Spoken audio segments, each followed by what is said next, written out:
Hi everyone. This is session 2 of our Bump in the Dark series. This is a prequel to our Monster Hearts slash Alice is Missing game, and I guess a sequel to our A Town Called Malice game.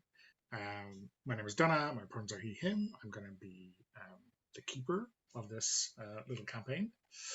Um, do we want intros? I think we probably want quick intros from our players and their characters before we complete our pact creation. So yeah, let's do character keeper order. So I guess we'll start with our shield. Oh, hi. Hello. Hi, I'm Mark. I am playing, I use he, him pronouns, and today I am playing the shield, who is Gemma Holwell, who uses she, her pronouns. Gemma was a high school goalie. Her parents died after graduation. She is now an aspiring MMA fighter and the meat shield for the Pact. I guess that's all I have for the moment. Okay, thanks, Mark. So we will go on to our lance. Ronan. Yeah, I'm Elle. My pronouns are she, her. I'm playing Ronan Cross the Lance, who goes by he, him pronouns. Ronan is one of the last of a family in Silent Falls that is sort of dedicated to protecting the beach that has some kind of supernatural weirdness going on, both protecting the beach itself and protecting others from it, the latter probably being the more important part of that job. And he is a bartender and karaoke enthusiast. And that's all I got for now. Awesome, thanks, L. And on to our icon. Because I'm fucking iconic is why. My name's Puckett. I use he, him pronouns. I'm playing Shanna Haste. She uses she, her pronouns. She owns a bar called the Dripping Dagger. And, well, it's not a front. It actually is a bar, but there's plenty of illegal activity that goes on around there, mostly underage drinking and weed dealing out the back. Um, but, you know, she's a she's a riot girl. She books bands. She has, you know, Gemma's trainer as security from time to time. It's a it's a community thing. And yeah, it's a lot of fun. But you got to be willing to jump around and get messed up and probably get beer poured on you at some point or spill. But anyway, yeah. It's a good place. You should come by, check it out. Awesome. And finally, onto our unshaped. Hey everybody, my name is Jose and I use he, him pronouns, and I'm playing Enoch Briarwood, who also uses he, him pronouns, and as his surname suggests, he is part of the Briarwood clan, which has a long history in Silent Falls. Unlike the Crosses, who are more focused on the coast and the ocean, the Briarwoods are very focused on the forest that surrounds inland, the town of Silent Falls. And they feel it like it's their job to protect the city, particularly from outside influences, but also from dark things that might emerge from the forest. Enoch's great aunt, maybe, or grand aunt, Ruthie Briarwood, who we know from a previous episode or a previous series, noticed that Enoch had some strange abilities, mostly the ability to like pick up objects and sense things about them psychically. And so she co-opted that ability and convinced Enoch that he has to take on the Briarwood legacy of protecting the town from these outside and dark influences. And Enoch himself is trained as an electrician, but he also is aspiring privately to be a singer-songwriter. But he hasn't really shown that to anyone just yet. He keeps his songs to himself. That's Enoch for now. Some people may be karaoke fans, but Enoch is waiting for open mic night, right? Yeah. Okay, awesome. So we have a little bit of work to complete our pact. You should all have a list of those steps in that email I sent you earlier. But first one is, what is the name your pact is known by, either within the group or among the locals? I don't know if anyone has had any bright ideas. Mark has unmuted himself, so I think that's a signal. I'll just toss some things out to get the ball rolling. One is band practice, as in we've got to meet up later for band practice. Another would be book club, as in we have to get together to discuss that book for book club. Those are obviously very generic, lame, but let's hear some more, folks.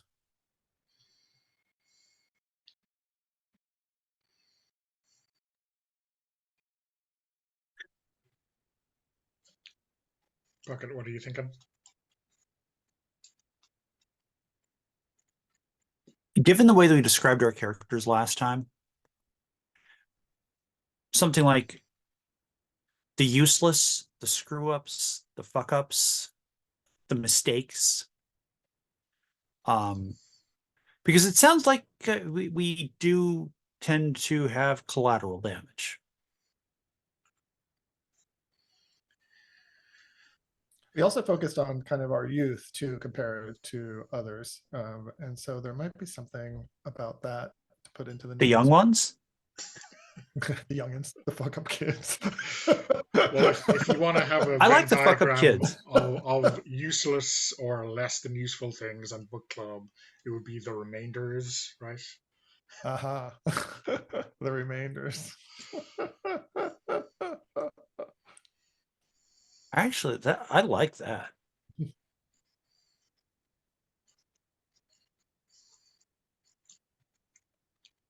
And plus, we wouldn't have to argue about who's Viv and who's Neil. L. Thinking. I do like the remainders. I think that's fun. I'm notoriously bad at naming things, so I will not put forth any ideas myself, but I will put my vote behind the remainders. Yeah, I can get behind the remainders. Okay, well, I didn't mean for my suggestion to it's stuck though. Be in first place, but I mean, we'll put that in. It hits it hits the book club thing. It hits this idea of kind of like leftovers, the screw ups, all that stuff combined. It's my professional library qualification finally coming to good use, right? Listen, remaindered books are good things, they wind up in like remaindered bookshops for reasons. For me to buy, yeah, that's why I hate them so Same. much. They're so purchasable. Okay, so the next step is define your base of operations. I seem to remember last week the kind of inkling was to make it the Dripping Dagger, seeing as you're friendly with the manager. Is it like a basement in the Dripping Dagger, like some place where I don't know, moonshine used to be made, or smuggling used to happen, or is there a secret entrance? Or we talked about there being tunnels depending on when that building was originally made, so I'm totally okay with that. Like it was probably a thing at one point, and then like, who isn't this cool? And then we saw that, it's like, huh. So yeah, I'm totally fine with that. Also, owner, not manager. Correction. What did you do for Aunt Lorraine to have her leave you that thing? Listen, it might just be that she knew I'd continue the family business, or her line of it anyway. So usefully, the Dripping Dagger is already on the map, so we don't have to put it on the map. Now you get to choose 3 upgrades that represent your Pact, Promise, or Reputation. They're on the Pact sheet. These are the upgrades like Hidden, Quarters, Workshop, and so on. There should be a little note for each of those that tells you exactly what that means if it's unclear. And you get 3 picks. Some of those are upgradable, so like the first, I guess if you tick both boxes of the garage, you have a very big garage. Garage to all you Americans.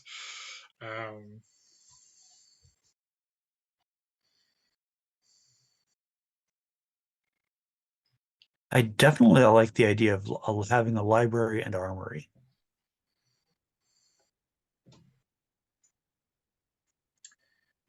Enoch would love a workshop. Seems like we're already talking about it as hidden, but we could have that narratively without taking the mechanic, right? Well, it Mechanic, could be. It just doesn't have the mechanical benefit. Yeah. Yeah. So I mean, maybe it's in the basement, but everyone knows it's there. You know. I see. Yeah. I think the workshop makes sense, especially as I think we established that pigeon burning claws. Like we've got a microbrewery sort of thing going on. That could be part of that. That's perfect. Yeah, I workshop is fine. And honestly, I'd kind of like to have everybody else choose this, since I basically said, time to throw her the Dripping Dagger. So just to maybe point out, if Gemma has the librarian contact who is keeping books for them like under the shelf, then maybe getting a library is doubling up a little bit. Or maybe there's also a library. I'm just flagging that you may not want to spend one of your limited upgrades on that if you feel like you kind of already have it covered.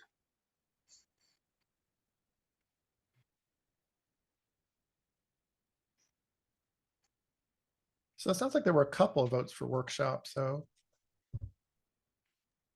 I like it. Totally workshop. Yeah. Yeah. Yeah. Let's mark it. Well, that's one, anyways. Yeah.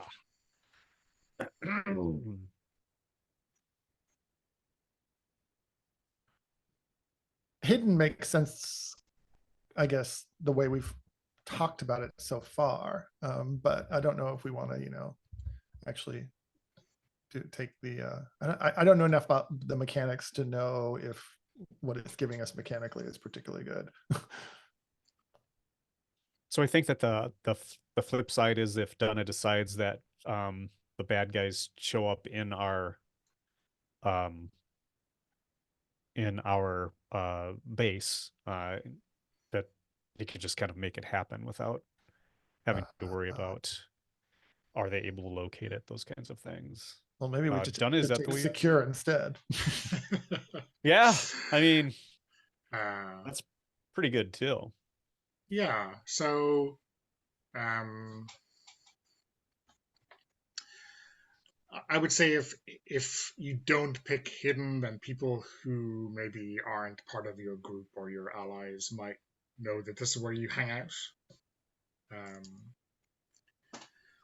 Not to say it would be common knowledge, but if someone was wondering where you'd hang out, they would probably very quickly ascertain that it's in the basement of the Dripping Dagger, right? Maybe that's okay. That might make things interesting too. Yeah, I think that sounds fun, personally. Keep it unhidden. And can we secure it? Yeah, so that's locks, traps, alarms, to thwart. I love that word, intruders. Thwart them. I'm good with secure. Yeah, I'm cool with that too. Okay. I'm going to mark as secure. Could our security involve some sort of animal? The pet? You want to do the pet? But listen, like I said, I know I jumped in and said, hey, let's do 2 things. It could just be narrative. I'm not necessarily looking at it as getting a mechanical benefit from it. Although it sounds like the mechanical benefits from the pet are limited and may in fact be More trouble Oh, than they're worth, drawbacks. apparently. I mean, I wonder if Jex is a pet owner with that kind of subtext. What kind of pet are you thinking, Bucket?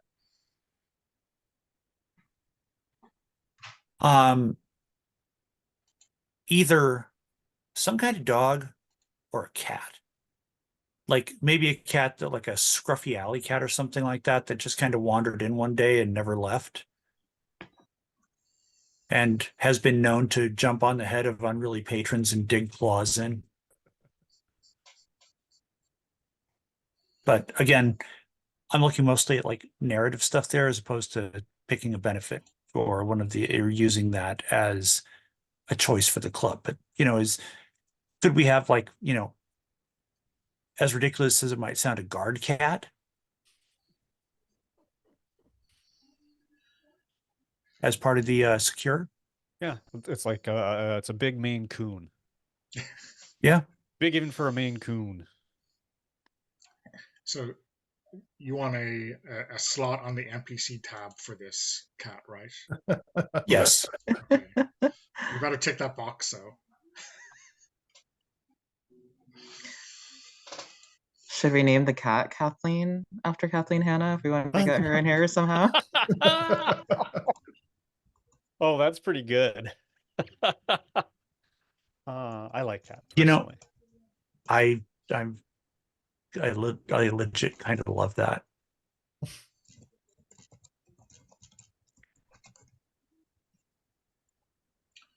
I am looking for pictures of this cat right now. Okay, well, you have a slot.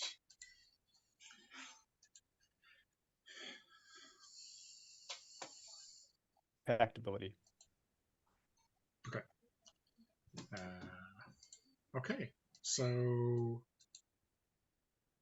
next step is your Pact ability. A question about that, Donna. Yeah.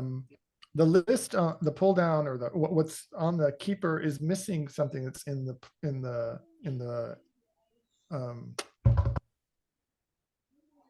actual PDF. rule book. Okay, I'm not sure if that was on purpose or by accident. It's probably on purpose, or at least I copied this from the revised character keeper that came in with the revised rules. So I'm surprised that there's one just gone, but yeah, that might be the case. Was that the one you were looking at? I was interested in it. Oh, okay. Here, Chosen Family. Chosen Family, that's the one. Yeah. Yeah. Just because it seems interesting. What do you call it? Narratively. But see what people say. It comes in wonky if I try to put it into the chat, but I think the first part says chosen family, and then it says it's not always blood that matters. Everyone in the pact gains quality time as a solace. After a hunt, you may spend one bond and a downtime die to spend time together as a group, and allowing everyone present to, I don't remember what that says. Probably find solace. Find solace, probably, yeah. If there's any snags, a fight of some sort erupts. What's it about? And everyone marks one luck. Anyways. Okay. If you really dig that, we can make some space and put it in. Well, let's see what other people think about other abilities, though.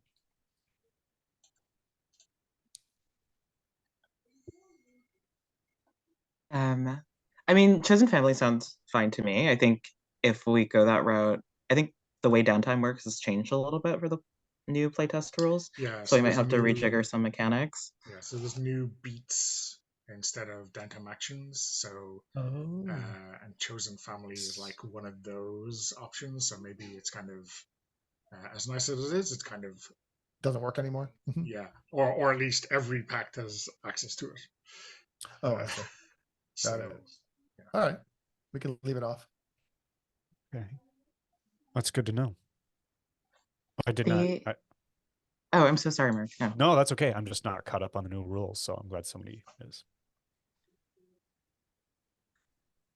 I was going to say the two abilities that stuck out to me as like maybe natural fits for some of the fiction we established last time were I think person about town, or where's the other one? We're from here, I think. Since we had so much emphasis on like, inside versus outside and all of that. But I'm not married to any of these choices.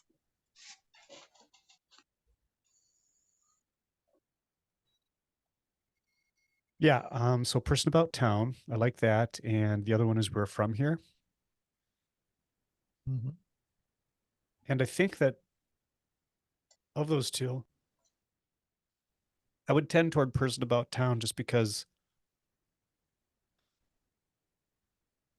I'm not mechanically it's twisting the rules, but I mean mechanically I think it's stronger than we're from here in a short series.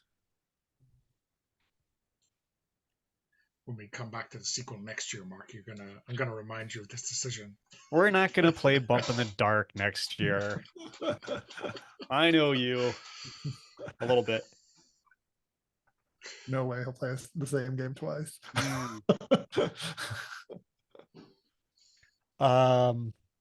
Yeah, so I like that. So if all the clues are found, despite get well plus it's okay. Diligent is nice, but it doesn't feel like it has enough impact. Forged in Fire would require us to kind of create some more backstory, which I don't really know that we want to do. I like person about town. When you work, and also when you work alongside your allies on a hunt. Oh wait, this means allies, not members of the Pact. Yeah. So you'll start with one ally, right? And they can. I'm not sure what the rules are for picking up more, but whether that's a long-term project or just purely fictional. But yeah, there'll be like one person to begin with.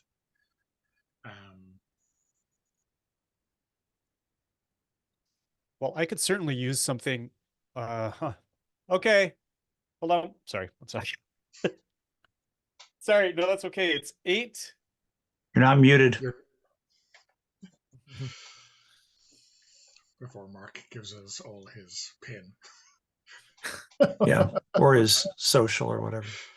You're still not muted. We can hear you. Sorry, my son's here doing some stuff. Yeah, exactly. 8, we narrowed it down to. Wait. What about Stronger Together or Crafty?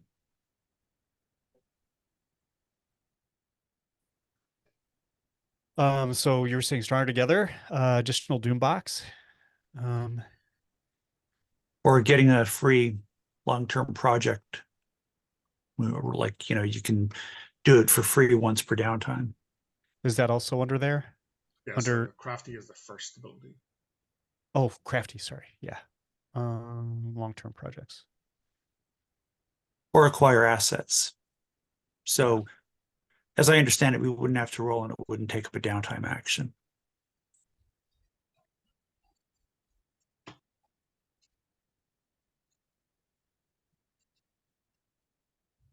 Jose, thoughts? I'm open to what are we talking about? Crafty or person about town? Those both seem fine. Stronger Together. Oh, Stronger Together. Yeah, I still think person about town is a contender too, because I could use the compel connector sway. I don't know if anybody else could. If Mark doubts that what was it? We're from here is useful in a short-term campaign, then Stronger Together is definitely suffering from that. If you get to 5 Doom in 4 sessions, I will be. We're not going to get there. Yeah. Okay. That sounds like we're talking about Crafty or person about town, right? Challenge accepted. Elle, do you have a feel? Yeah, I mean, I'm open to crafty as well. I think long-term projects probably won't be too impactful for Right. sessions, but the acquire assets might be useful. Uh-huh. I guess we can just make Dunna make this a quarterly. Should we just do that right now? We're taking you Let me check hostage, my Donna. calendar. I know for a fact I have Mondays booked for February and March. Yeah, you can change your plans. I can dump all those other players. You know, Of course. We're more important, aren't we? um, Yeah. Go ahead. no, I was going to. I'm throwing my vote behind Person About Town here. I think. Okay. Just to move. I'm this okay with it. Okay. I can go with either one, because I could use the dot in either of those. And with those dots, we can go above 2 if we want. Yeah. Okay.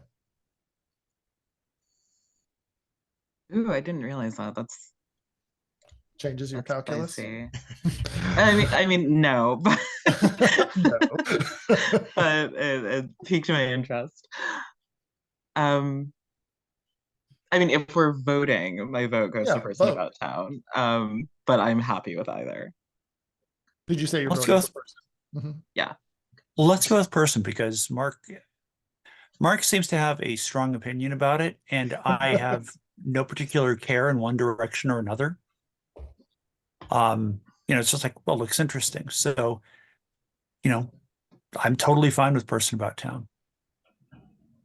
Okay. So Yeah, everyone bump gets your a free connect. dot in Al. in any of those heart actions. All right, I have to decide what I'm doing. Well, you don't have to decide now, but Okay, but at some point, I have to one of at the some hard point actions. before you roll any of those things, you should probably decide. So quick question. With Compel, Connect, or Sway, given this Pact ability, can that elevate our Compel, or Sway, etc., to 3 dots instead of the maximum of start of 2? Yeah.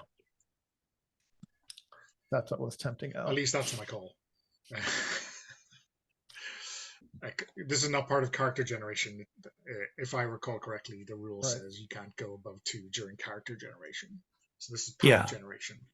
So we're totally driving a carriage through that loophole, if it is. All right. Well, I just marked another point in Compel, so I have 3 dots in that. Woohoo! I am so tempted to go for the 3 dots and Connect. You should. Well, considering what your character is, that would be sweet for you.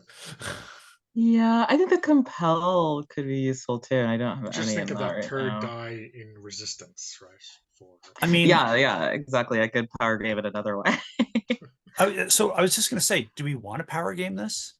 And have, because I can max, I've got Compel maxed. If you wanted to max out Connect, I mean, that would be useful for us if we need to connect with someone.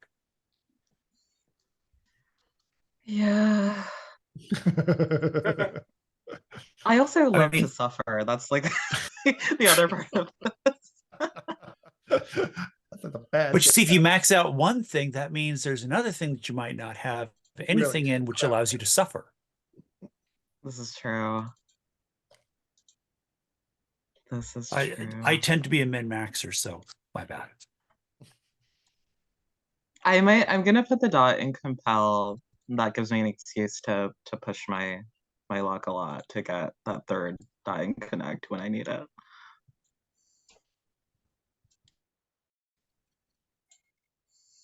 Okay.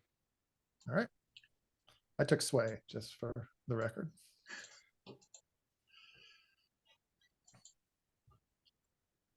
Not a third dot. Not a third dot, no. But my Sway, my special ability, I think, affects my Sway as well in certain circumstances. Okay, cool. So next we get to your faction relationships. So you're going to get like a specific relationship with two factions.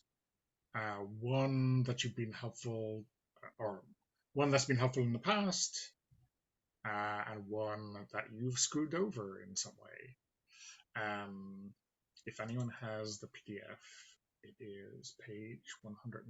Sorry, it's marked page 119. It is 128 on my PDF. There is a bunch of them, so and they are not on the keeper anywhere. So we are using the. I'm sorry, we're using the Last Pine factions. Yeah. Okay. We may want to rename some of them, but essentially, I did not want to come up with 20 factions for for Silent Falls, because I'm, who is that? You're one person. That's a lot of factions we have there. So yeah. Does anyone have any thoughts about the kind of faction they want to be friendly with or not friendly with? And maybe we can do a scan of the PDF to figure it out.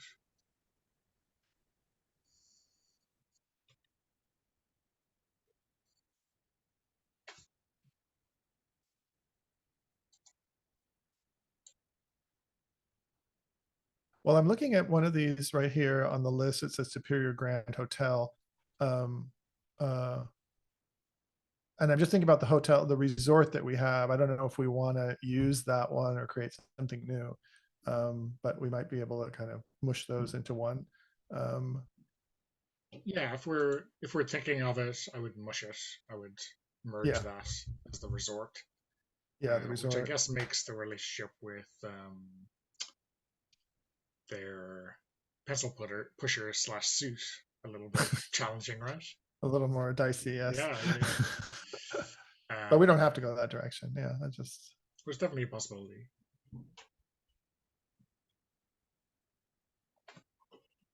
Anyone else have any other thoughts?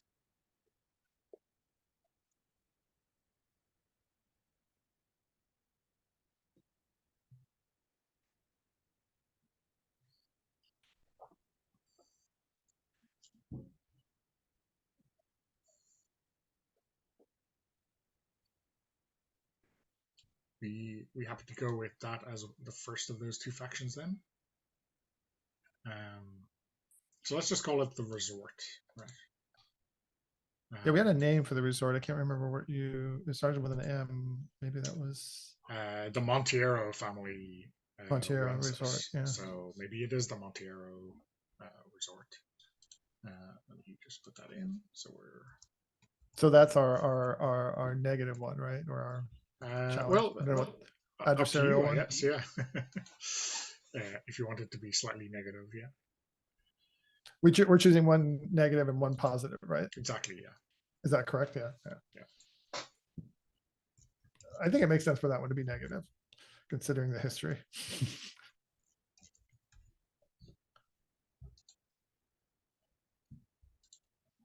Okay.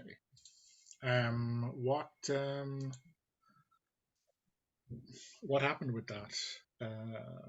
Elle, do you have any thoughts about why you ended up screwing them over in some way? Or why they feel like that's what happened?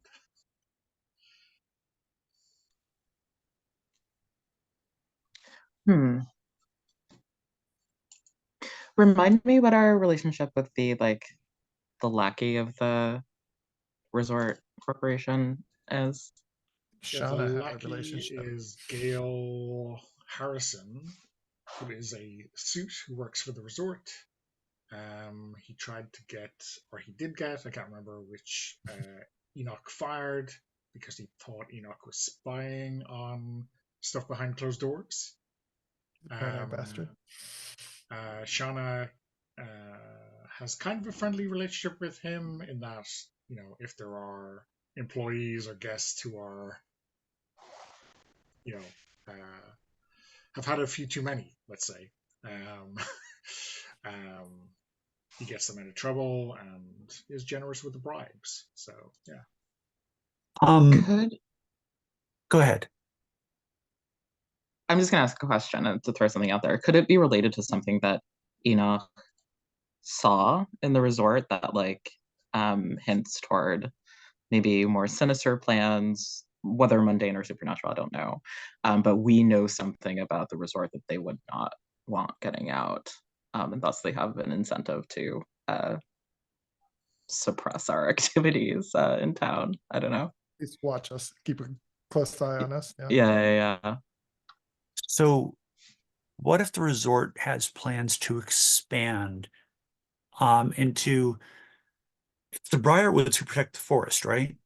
Mm-hmm. Yes. What if it's, I mean, building on what you said, Al, what if it's like plans to expand into the forest into a particularly troublesome spot? And we blocked that. Cabins in the woods. Or maybe I was thinking about the 217. I don't know who put that in the chat. Room 217. Don't look into room 217. Maybe Enoch did because he had to check some wiring in there or a box or something, and he learned something. It could be a supernatural thing, like something they're doing to increase their business or something that is some kind of deal. Oh, resort's haunted. Oh, Yeah, there's like, I know the Hotel Del Coronado out in San Diego has at least one room that's considered to be haunted. But what if that room is haunted and they are somehow drawing power from that ghost? Let me check lines and veils real quick to see if we have something on here. Okay, torture's effective info gathering technique is a line, but what if that spirit is effectively being tortured by the resort drawing power from it? So it's not trying to get information, it's just using its eldritch energy, if you will. so has the spirit trapped somehow? Yeah. And is using it as some sort of like power battery or power generator or something. Yeah, and maybe we don't know what their true motives are for doing that. We just know that it's happening. Maybe that's what Enoch knows, and then we can leave it open as to why exactly what they're doing with that eldritch or ectoplasmic energy. They're up to a lot of no good, right? A lot of no good. That's all we know. It can't be good. That's cool. I'm into that. Okay, cool. And a faction that has been helpful in the past. And then you'll explain how they helped you out of a jam. So, you thinking anything specific?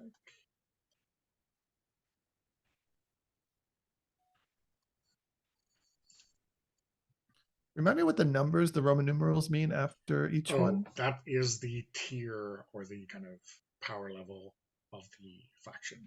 So should we be thinking about that, or does it not matter? It doesn't matter a huge amount. Okay. But if you see a 4, probably don't. Don't do a 4 or 5. Okay, so we don't do the fake courts then.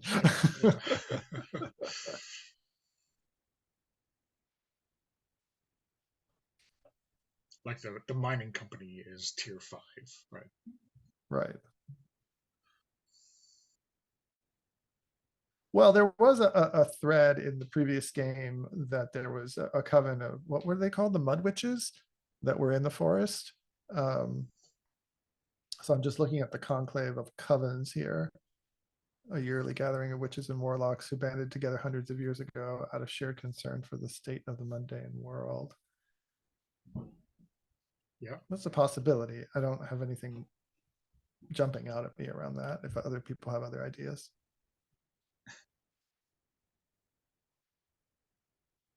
Pocket L, you have any thoughts on that? I have a very positive inclination toward witches. I'm still thinking about in what way is it that we've helped them in the past or they've helped us? Sorry, what's the wording? They have helped you. Yeah, they helped you out of a jam, is what the wording says. Hmm. I'm cool with witches hanging out at my bar. So I just put in the coven. Yeah. It's not a conclave, but they Right. operate in the deep reaches of the woods, so up near the mines, which I guess are the caves.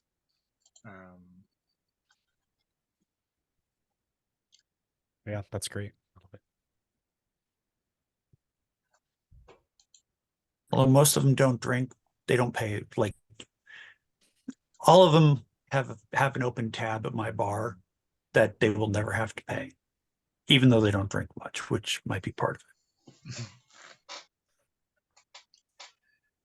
So what? How do you think they helped you out? Something specific?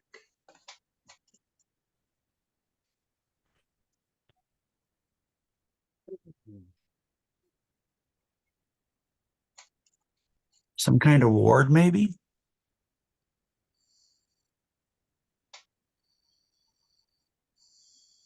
Thinking we got in over our heads with something, and they saved our ass somehow. I'm not sure the details, but in our early days when we were even more foolish than we are now,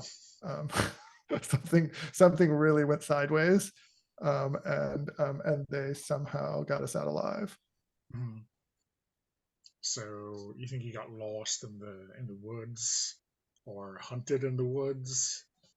Maybe we were trying to hunt something in the woods, and it turned out we were being hunted. I like that. And just at that climactic moment where we were about to be devoured, the witches intervened somehow. That's really cool. I'm into that. Yep. And do you know I'm- what they saved you from, or Maybe that thing, whatever they saved us for, is still out there and has our scent. I don't know what it is though. That would make sense with the warding then as well. If they've like warded a section of the woods or of the town so that the creature can't enter. Right. Do you think they intervened? Like, were they there physically saving us, or was it like some kind of spell that they then told us about later? Like, did witches drop out of the trees and start casting? No, I'm thinking something more subtle, right? Of us, backed up against, a cliffside in the forest, and whatever this monster is, or pack of monsters, maybe it was a pack of monsters, closing in on us. Hey, did we have our backs against a cliff that went straight up, or were we standing at the edge of a cliff and risking getting pushed off? I saw backs against a cliff that is straight up, and now I see Okay. vines suddenly growing at some kind of preternatural rate down the cliffside that allowed us to like climb up the cliff. Nice. So maybe it was a spell that they cast that grew the vines quick, so that we could. And then as soon as we climbed up, the vines withered, so that the monsters couldn't follow us. I was wondering if the monsters couldn't follow us regardless, like they don't have opposable thumbs, or Oh, no thumbs. Okay, I like that. Not good climbers like we monkeys are. like some kind of giant cat or like wolf hybrid or something along those lines. Not necessarily lichens, but When you said lichens, I didn't hear lycanthropes. you were thinking like things I that was grow like- on rocks. Yeah, I was thinking green. I really liked that. This wait till devouring you carpet wait of till you green. reach the terrors of the moss? The moss. I mean, it could, why not both? Maybe the lichens prevented them from clambering up. Like it caused the rocks to be too slippery or something. Right, that too, Anti yeah. lichen. Lichens don't like lichen. Okay, we'll be here all week. Okay. So we have to create an ally and do some extra locations. So let's take a break. and then we'll do that when we come back. So I've got 2 minutes till the hour. Is 5 past enough, or do you want to? No, it's 1 minute to the hour. So we say 10 minutes. 10 minutes, please. Okay. Yeah. Okay. See you back in 10. Okay. So we're back, and you get to choose or create an ally who knows about your base and what you do there. They can also affect your relationship with the faction. So we could have a third faction with plus or minus 1 status. So there's a very short list of kind of suggested connections, but you can create something completely new if you wish.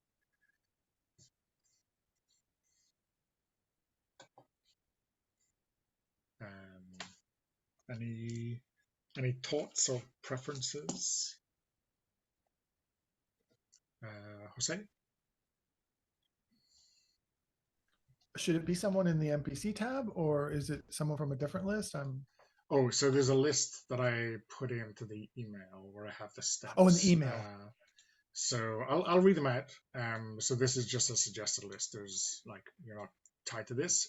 Otherwise, you could pick someone pre-existing on the NPC tab or create something entirely new. Oh, there you go. Thanks, Mark.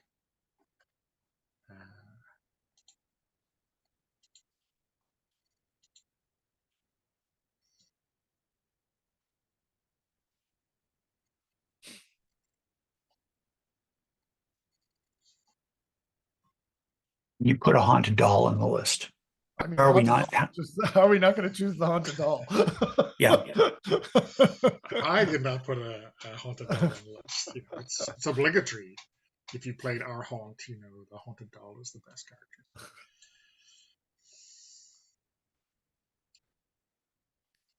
So you're going with the haunted doll then? Sure. Okay. I'm into it. I think I might have a good image. Okay. So in terms of our tone discussion, we're not going slapstick or anything like this. So I guess we need to dial up the creepiness and the not walking around while you're looking factors here. You happy with the name Fitzroy? Question, and maybe this is mostly a question for Jose, but I think it's relevant to all of us. Could this doll be haunted by a Briarwood ancestor? Sure. Could be Ruthie even. Could be. I think that would be interesting. So where does the name Fitzroy or it could be someone further, like older that might be even better. Like an ancestor from the previous century. So like Fitzroy Briarwood, like the original Briarwood who set up shop here. Yeah, the original Briarwood. Let's see what I've got here.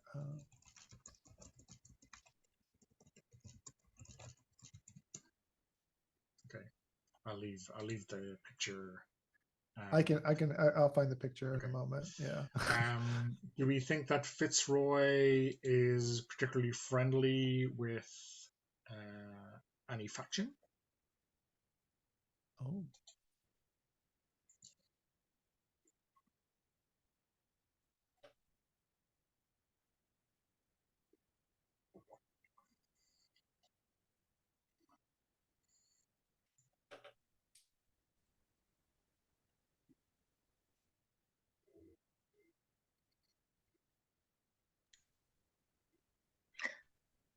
Does it have to be a different faction than the ones we already have relationships with? It doesn't. It could be one of the existing factions, and then it could be friendly or unfriendly to give you a boost one way or the other. I'm wondering if Fitzroy might have been a founding member of the Coven as well, which might explain why they were looking out for us that night when they helped us out. But that's just an idea. I'm literally just throwing things at the wall here. So. How does that sound to you, Puckett? I like that idea. I was just looking through the book to see if there was a list of specific factions, but yeah, having a coven member who then became whose soul then entered into a haunted doll works for me. That's cool. Okay. Sounds like you're very friendly with the coven, so I guess that is a +2. So now you have a serious link with them. Where does Fitzroy hang out? Is it like on a shelf in the bar, or like in the bric-a-brac kind of window style thing? You know, I kind of wonder if Fitzroy still has may have developed a thing for liquor post death. So, not in any kind of slapstick way, but kind of like a cigar smoking, whiskey drinking haunted doll. Does that seem, how do folks feel about that? Is that verging too close to slapstick, or?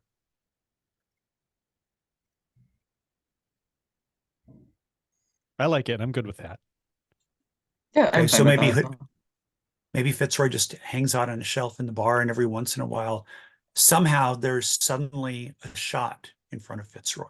Now the question is what are Fitzroy's pronouns? I just put an image in, see what you think. It's certainly creepy enough. That would be a That- she, her, I think. Yeah. In that case, do we want to change the name of Fitzroy? Because Fitzroy, to me, Fitzroy sounds like a masculine name. Yeah, that's true. It's also true Fitzroy that just sounds like a because surname. I'm sorry. Go ahead, please. Oh, no. I interrupted you. I'm No, sorry. please. No. I was just going to say, just because Fitzroy might have identified as a man in life does not mean that his doll vessel has to look masculine. Wow. Yeah. That's an excellent point. Yeah. Okay. He didn't choose his doll vessel. Okay, so It was just the one that was he- available, the one nearby. Yeah. Okay. I'm cool with that. So, does this mean that people who talk to Fitzroy use he/him pronouns, and that's what would make prefers, sense. or If they know. if they know? Okay. If they Yeah. use she, her, maybe he gets offended. I don't know. Probably most people are referring to the doll as it, right? Yeah. Like if they don't think it's incarnated with the human spirit. I wonder if people are people at the bar maybe have a tradition of including Fitzroy when they buy around like for a table or for the bar or something. I guess that might have been an old tradition Lorraine started, right? Yeah. That sounds like Lorraine. I mean, I think we all know that Lorraine may have, legally ceded the bar to Shanna, but, realistically speaking, she knows that Fitzroy is keeping an eye on things. Awesome.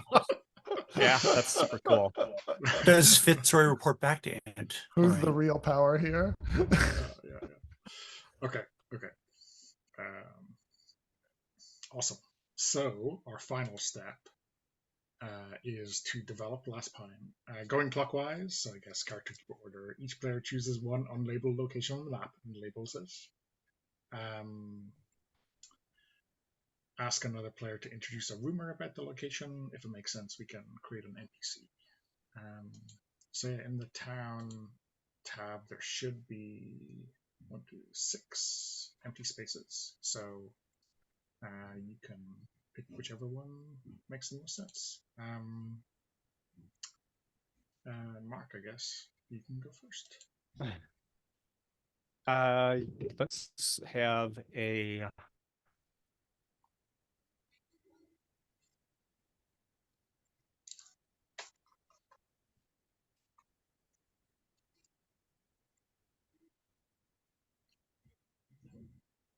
let's have a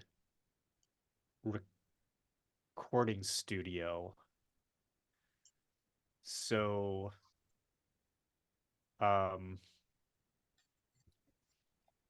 sometimes professional musicians come to record here at this recording studio here in town. So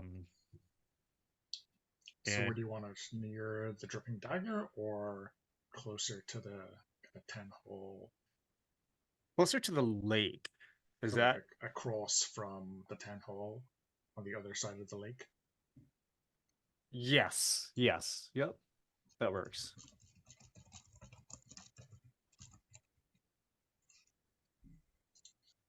So like I'm seeing this kind of secluded, I mean not quite mansion, but standalone house, which is like the studio, right? Yeah. Are we looking at a map? No. Yeah. So the town tab, Just the town tab, which has the pictures on it, right? Yeah. Okay. Okay. and a kind of a geographical relationship ish. Oh, like if they're proximal to one another on Exactly, the sheet. yeah, yeah. I see. I see. I see. Okay. Mark, do you want to create a rumor about this place? Yeah, who should create a rumor? Probably Puckett could create a rumor about it.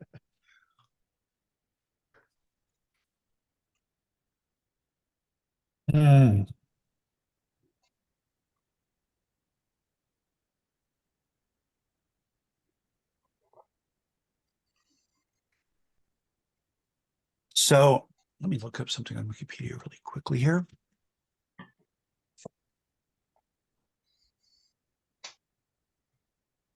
I'm thinking the rumor. Oh, no, that. So without getting into specifics then, because I had a specific musician in mind. Without getting into an actual musician, it's well known that a really famous musician recorded their last album there before they died in unexpected circumstances. And the rumor is that their ghost still haunts the recording. And if you happen to be recording at midnight, that ghost may be heard doing backup vocals. That's perfect. Like sometimes there's stuff that just pops up on the tape and it didn't come from anywhere. And it's become sort of a tradition that if you get a take like that, that you have to keep it. You're not allowed to do another take of that song. And that's just the sound engineer's superstition. What do we all think about that? Okay. Awesome.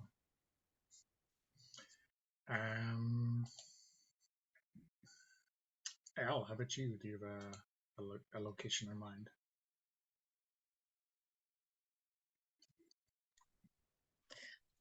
Yeah. Maybe in that space underneath where the town hall is, because I imagine this would be somewhere kind of central in town. There is a small, like, maritime history museum. And I'm imagining, like, a not particularly impressive museum, but, like, very carefully maintained by the one docent there.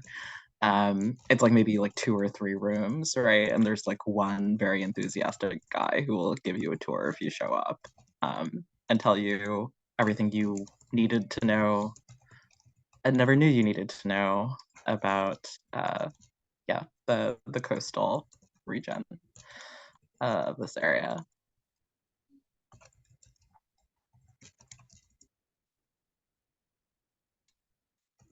Okay, awesome. Who do you want to have create a rumor about this place?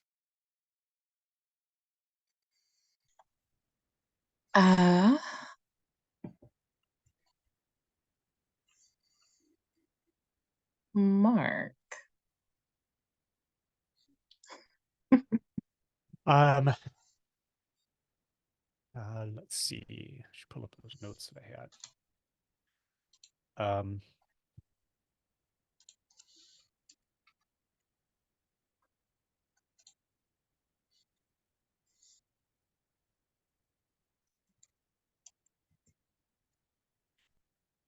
I think that the rumor here is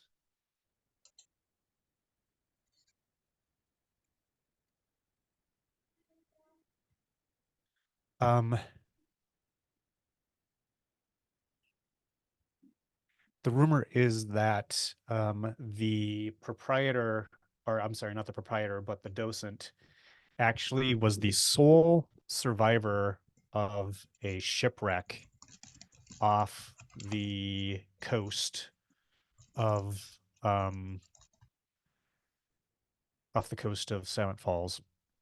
And this no one knows how they survived. It's all very mysterious about how they managed to not go down with the rest of the crew. Okay. Awesome. Pocket, how about a location from you? I'm still thinking about Mark's rumor. It's like, so what really came back then? Yeah. Yeah, exactly. So I noticed the town does not have a garbage dump. So right under the dripping dagger, I would like to create a town dump. And that could be like a landfill as well as a scrapyard. So dangerous place. Got some guard dogs around the scrapyard because, you know, you can sell scrap. But for whatever reason, it's not uncommon for town kids to hang out there anyway.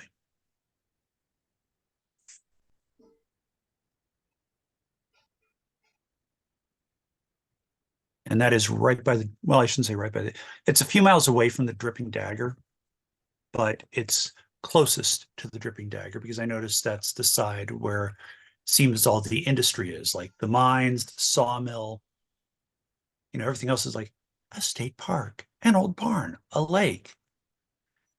So, you know, feels like that's the wrong side of town. Yeah. Literally and figuratively.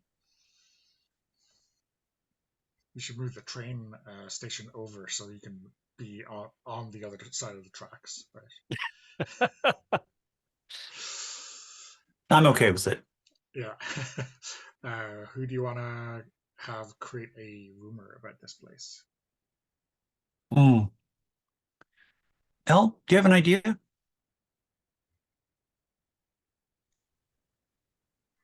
Yeah, I Okay. can make one happen. Sure. I'll rub my two brain cells together. Give me a second. Okay. Let me know if this is too much. I'm wondering if, like, a while ago, like back in the, or in the 90s, in the like 50s or something, a series of bodies were found in the dump, sort of like an early, like the work of an early proto serial killer who was never caught, obviously because they didn't have forensics and things like that back then. But very recently, maybe a few months ago, a new body was found, which people are like kind of idly talking about, mostly like sort of teens kind of trying to spook each other, saying that like, oh, the killer's back. But we don't actually know yet why that body showed up. And maybe it's not even someone from town, right? Maybe it's, you know, an unidentified body, kind of an isolated incident for now. Were those bodies mutilated in ways that humans couldn't have done? Not in a way that a human couldn't have done, but maybe let's say there are something that like one might describe as like a sigil carved into the chest, which is why like people think the bodies are connected. Right. Gotcha. Love it. I mean,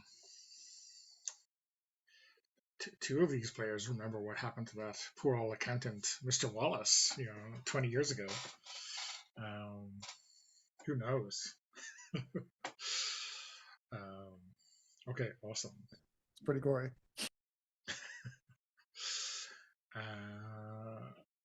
Jose, do you want to create a location? It seems like we have a number of NPCs connected to a library, but we don't have a library yet. That is true. We're going to have a library. So maybe we should put a library in. Well, I'll spoiler alert. Our first hunt is set in the library. So. Oh, okay. Or at least starts in the library. So. Well, then, if I endow the library with anything that's going to mess up with that, you just let me know. You cannot mess up a bump in the dark hunt, I believe. Okay. So I just imagine a big old building that is in disrepair, that had a big endowment, like maybe in the in the early part of the 20th century, but has run its endowment down now, and so so there's a lot of old books there, uncatalogued. I mean, we have Dot, is that her name? Yeah. Johansson, who is the head librarian, I believe, and other people that work there. And I think there are a lot of rooms that are closed off to the public because there's not enough staff to actually,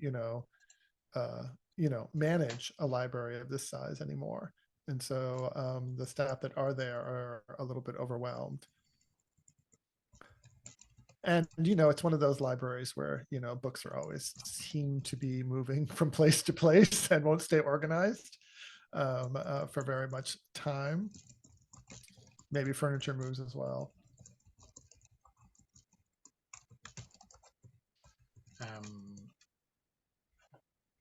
Are we putting this next to Town Hall? Yeah, that makes sense. That's what I was thinking next. Okay. Hall. Although it will be next to the dump, but that's okay. Well, I can put it on the other side. Oh, you put it on the other side. Oh, yeah, yeah. Oh, I see. On that side. Yeah, I see. That's good.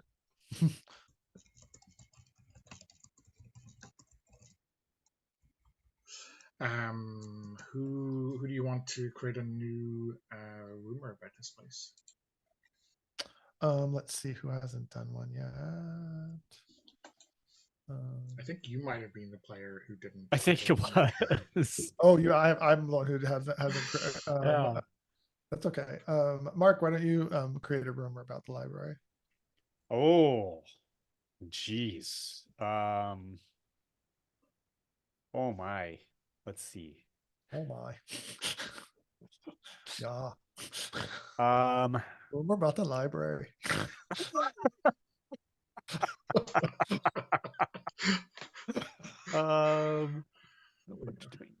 Manage it. You're running a Fargo game, I hope. Exactly. That's where it started to devolve into there. It comes naturally to me, I guess. Locked and unused. I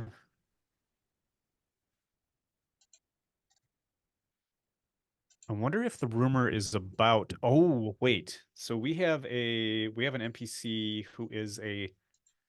Oh, so I guess I can't really use Anne because she's kind of spoken for the hunt. So Dot, though. I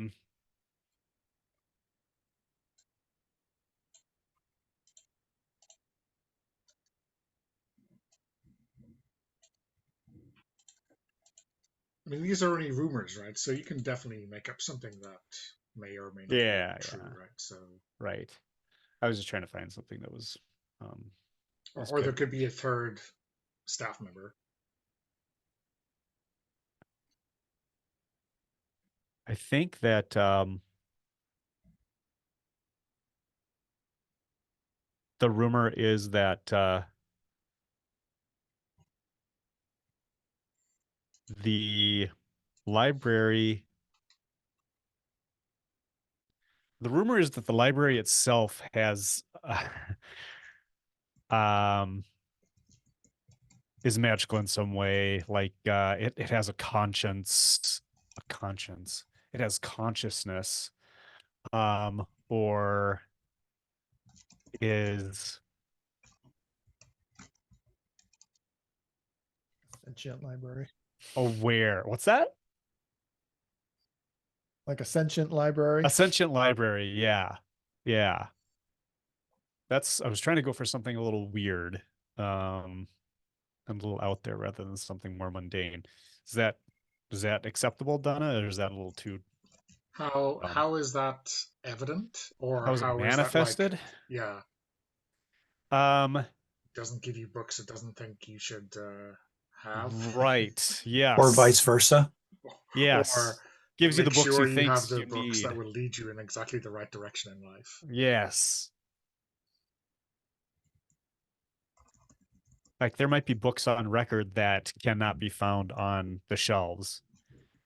And if you asked Dot about it, she would be not surprised. She'll say, well, it may turn up, or something along those lines, or maybe it won't.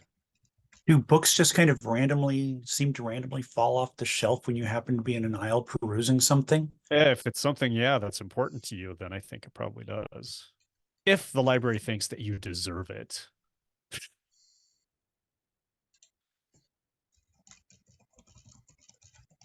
Okay. Awesome.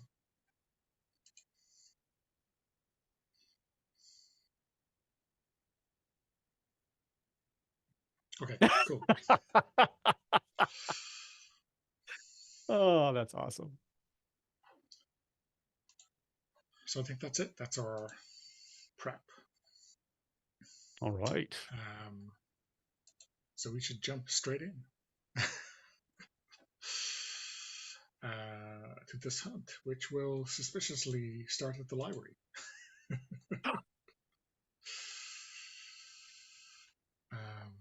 me pull up my PDF. Okay. Was anyone else having trouble hearing Donna? Or am I the only one? No, but his video freezes sometimes. Oh, okay. Oh, am I okay? Yeah, you're good now. You're okay right now, yeah. Yeah. Let me boost my. That's Irish game. internet for you right there. I'm not touching that one. Okay, I'm boosting mine.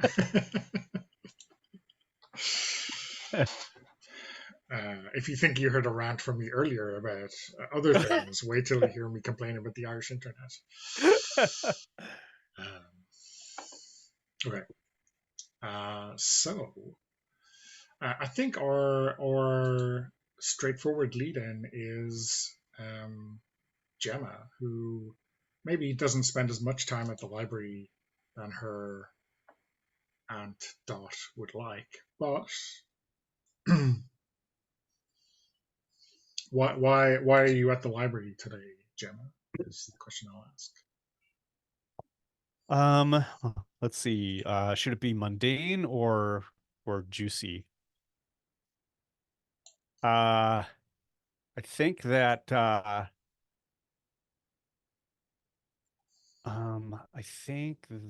our Lance, Ronan, has been talking about I was just looking at some of these things. I'm looking for books about natural, so holistic healing, I guess. To see what I see, because Ronan has been talking about something related to that. I don't think is Ronan like the healing power of crystals person, or negative L? Yeah, he's definitely got some like kind of woo-woo beliefs like that. Which may, like in his case, really work, but yeah. but yeah. then that is what that's what Gem is there looking for. Books about the healing properties of different stones. Uh-huh. So do you think you're both there, or is this like a solo excursion by Gemma? Yeah, yeah. Al, do you want to be there? Sure, yeah, I can be there. Perfect. So yeah. So when you arrive at the library, Gemma, do you just like walk straight past into your aunt's office, or do you like act like a standard patron? No, I think she's a little entitled when it comes to access to Dot. Mhm. So she walks right into Dot's office. And she's brought her a coffee from the diner. Okay, so it's 1994. So I mean, I It's don't not know if great. Starbucks exists, but it's No. like terrible It's diner coffee, right? Yeah. But Probably there's in an a apple polystyrene fritter. cup, right? Yeah. An apple fritter as well, though. So, no matter how bad the coffee is, you can still manage. Yeah. So I think you breeze in, but you're kind of intercepted by the new librarian, Anne Huang, who you kind of have heard of, at least like she started last month. So maybe you've heard a little bit about her from Dot already. Perfect. Excuse me, are you lost? You can just ring the bell up on the desk, and we will be with you in a moment. Oh, hey, you must be Anne. Yeah. My aunt was like telling me about you. Hi, I'm Gemma. I'm Gemma Holwell. This is Ronan Cross. Hi. Hey. Oh, We were hi. just going. Hi. Yeah, we were just going to see Dot. And who's your aunt? Dot. Dot is your aunt. Yeah. Oh, okay. That's cool. I know you're new here. That's cool. Okay. Well, sure, I guess. Yeah. You should go ahead if that's okay. Yeah. Oh yeah. Yeah. She's probably expecting Okay. me. So yeah, Sorry, she sir. like, yeah, she like gives you a look. She's carrying this big box of video VCR tapes, and she like is going to the staircase that leads to the basement. One of the Awesome. basements, I guess. Right. So yeah, Dot's I don't know, cataloging a book because the ACR2 is in front of her, and she is grumbling about notes. Hi, Gemma. Sit down there. I'll be with you in a sec. Okay, cool.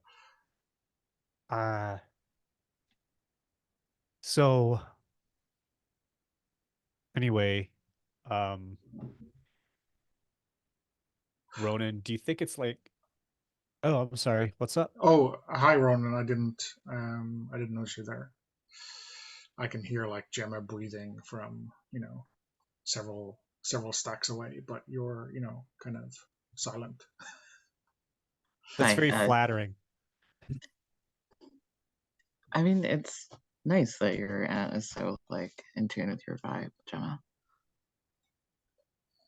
She's saying I'm a mouth breather, basically. So I guess I've got that going for me. Yeah, but like a mouth breather she cares about. Hi, Miss Johansson. Dot. Dot is fine,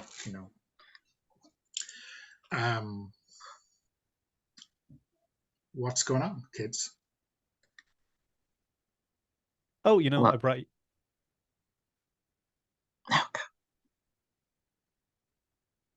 We brought you some coffee and an apple fritter from the diner. Yeah, and bribery always precedes a request, right? um, Gemma looks at Ronan. I think we're looking for books on crystals. Oh, that reminds me. And he'll like fish around in his pocket. He's wearing like swim trunks, which he often like wears as shorts, right? In case he has to like go dive into the ocean yeah. on short notice. And he pulls out like a cute like pink quartz sort of crystal, and he's like, I found this rock. Okay, Thought it looked nice for your sure. desk, maybe. I don't know. That's a cool one. That's a good rock. Good rock. Thanks, Gemma. So you have two options.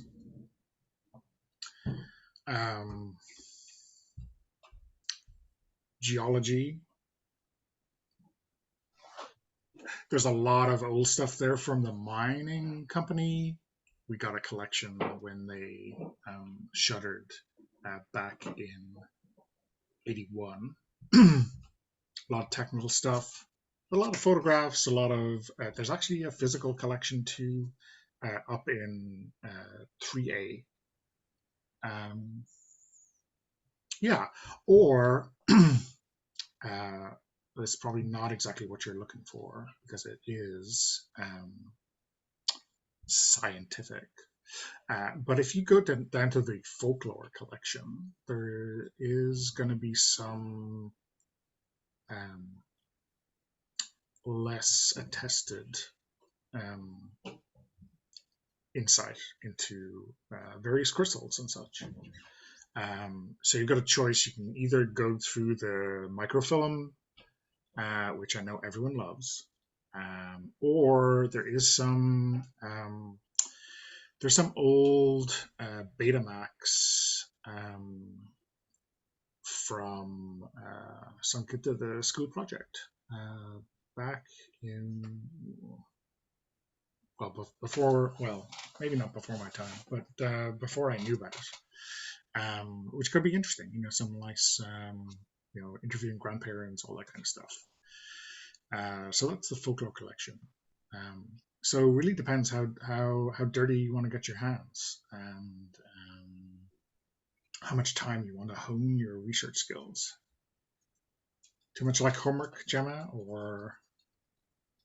I graduated. You did. Do you have do you have a Betamax player? Yeah. Talk to Anne. She's doing the EV collection review. So yeah, I mean, is Betamax not cool anymore?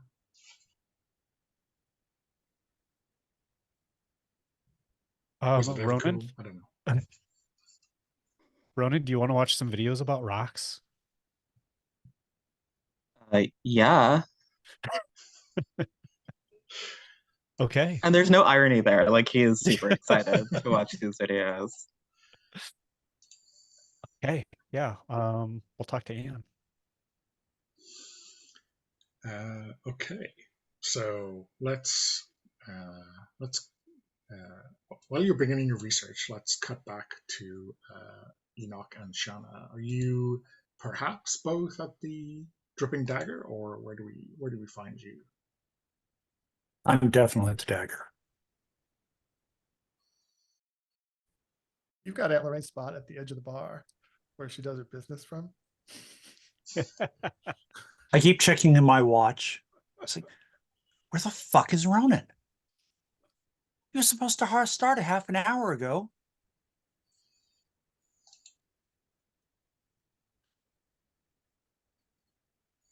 I think Enoch walks in, kind of saunters in. He's got the day off, and And he says, "What's up, Shanna?" What's up is to my fucking bartender was supposed to be here half an hour ago. You know I how mean- Roland is, he's kind of relaxed about time. And I gesture at the otherwise. There's like one person sitting at one end of the bar drinking, like nursing a beer, and it's like, I mean, obviously, I really need him right now, but still.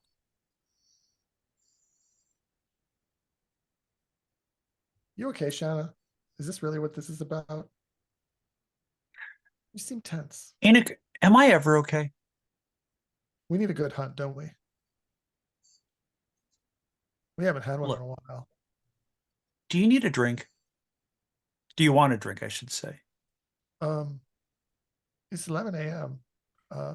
No, Yeah? I'm good. You sure? Yeah, Whiskey's good around the clock. Okay, sure. Small one, just a small shot, like half a shot. Half a shot. And I Nothing will else to do. grab a glass and pour 3 fingers and say, here you go.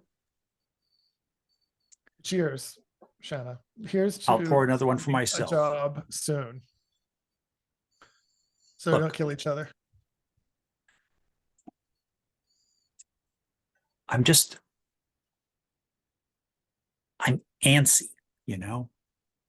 Like it feels like we just sit around waiting for something to happen. And then when it happens, we react to it. We don't go out and find stuff and stop it before it happens. I mean, I know that's a lot more difficult, but fuck, we're always waiting for a body to turn up, or we're waiting for, like a fucking sinkhole to open up, or we're always waiting. Yeah, I we should don't be like proactive, waiting. right? We should go out and find something. We should find trouble. It's not going to always come down. I mean, oh shit, Shanna, wait. We had a toast. And he looks over at Fitzroy that's sitting behind the bar, and he points at her. Shouldn't we give her one? Is she gonna get and mad at us? as you look away and then look back, you realize there's already a shot glass in front of Fitzroy. It's like, hey, Oh. listen, I didn't see that. you know how this works. Yeah. Fitzroy pours when Fitzroy wants to. So, yeah. Anyway, Looking at me a little harder than normal, but she always yeah. And Enoch, remember, it's him. It's him, right? Yeah, it's him. Sorry. Yeah. Sorry. Hey, I make the same mistake every once in a while because I just, but yeah, cheers. And I'll clink glasses with you and walk over and touch the rim of my glass to Fitzroy's. It's like, hey, you wanna sneak behind the bar real quick? Make sure you don't leave Fitzroy out. For sure. And Enoch flips over the bar and clinks glasses with little Fitzroy.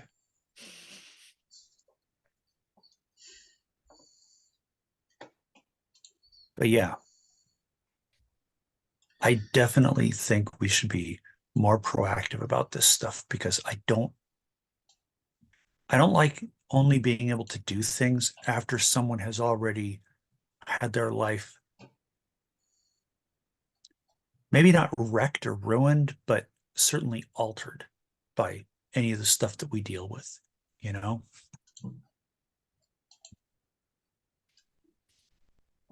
Well, maybe we should do some reconnaissance.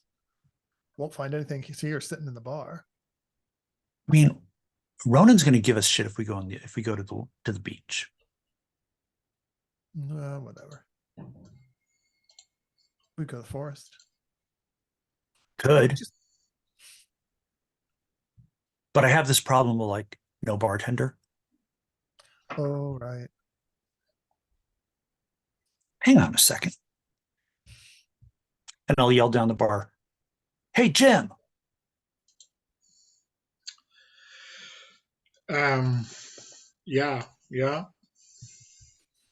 Think you can handle pulling bottle caps off beers and pouring shots for a little bit, Can I? considering we're so busy? I sure can. Right. Um, just do me a favor and try to keep your drinking to maybe half a bottle while I'm not here. Fair? Sure. Yeah, yeah. I hear you. I'll try. Yeah. And if anybody else comes in and orders, price of the drink goes in the register, but you keep the tip. Okay? Sure, sure. All right. And That's in sorted. that too carefully manner, gets up and walks behind the bar. And looks very curious about whatever Janet is keeping under it, but starts drying a glass because that's what bartenders in the movies do. All he's gonna find under like the bar is a sawed-off baseball bat with duct tape at one end.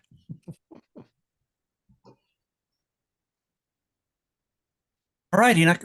I apparently have myself a bartender, so what do you say? Beach? Forest? Your choice, Shanna.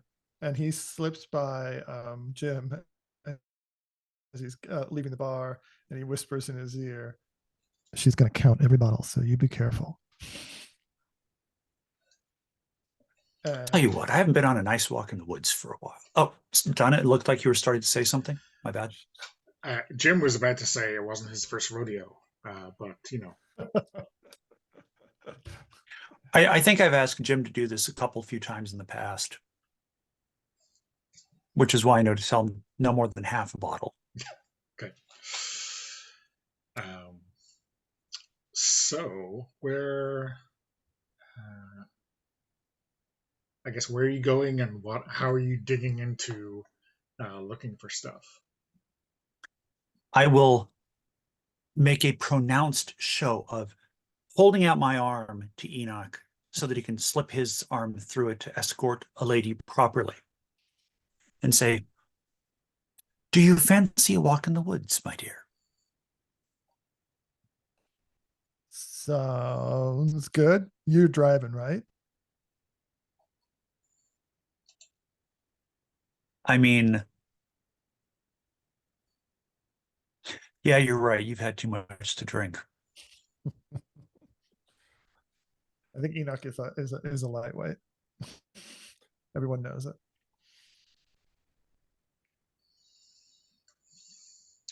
And Artist we'll get out and we'll get in my beat up Buick. Beat up Buick. Yeah, it's clear that this car has been in quite a few fender benders. It's all metal. It's not like the plastic stuff. It's an old school, like 1976 Buick that is more dent than body. But on the bright side, whenever she's at an intersection, cars always yield to that vehicle, recognizing that it's been through more than they have or want to. And the passenger side door doesn't open anymore. So she has to roll the window down, and Enoch has to kind of slip in through the window. Dukes of Hazzard style. He's kind of skinny, so it's not too hard. So maybe we should drive through town first and see if anything's cooking, and then we'll head towards the forest. I like this. Like we're on patrol even. Yeah. What are we looking for? Signs of trouble, right? Signs of trouble. Signs of trouble. And that starts with T, and that rhymes with P, and that stands for pool.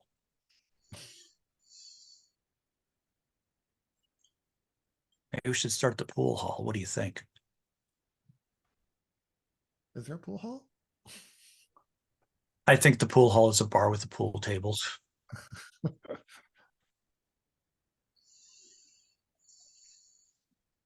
So let's get you to, I think maybe study is spot the signs of trouble Okay. around town. And yeah, I guess it's by default, everything is risky.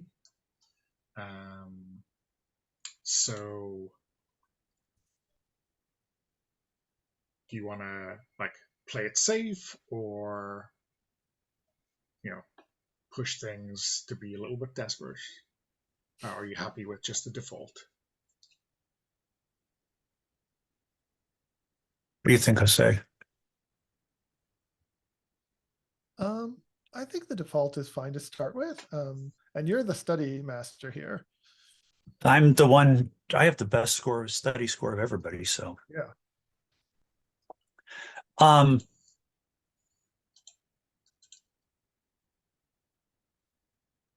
You know, I think Shanna's itchiness maybe leads her to be riskier than normal because she really wants something to happen. I mean, it's been boring for a while. So I've got 2 dice for the study, correct? Yeah. All right. And then can I push myself? Yeah, so you can push yourself. You can make a deal with the darkness, which is the devil's bargain. I guess alternatively or in addition, you could get help from someone who's with you and able to help out. Would that person have to have a study score or a second study? No, they just need to describe how they would help you. Okay. They would mark 1 luck and give you an extra die. And is that assistance in it too, or instead of the devil's bargain? In addition to, so you can push your luck or make a deal with the darkness, and then Okay. luck is additional.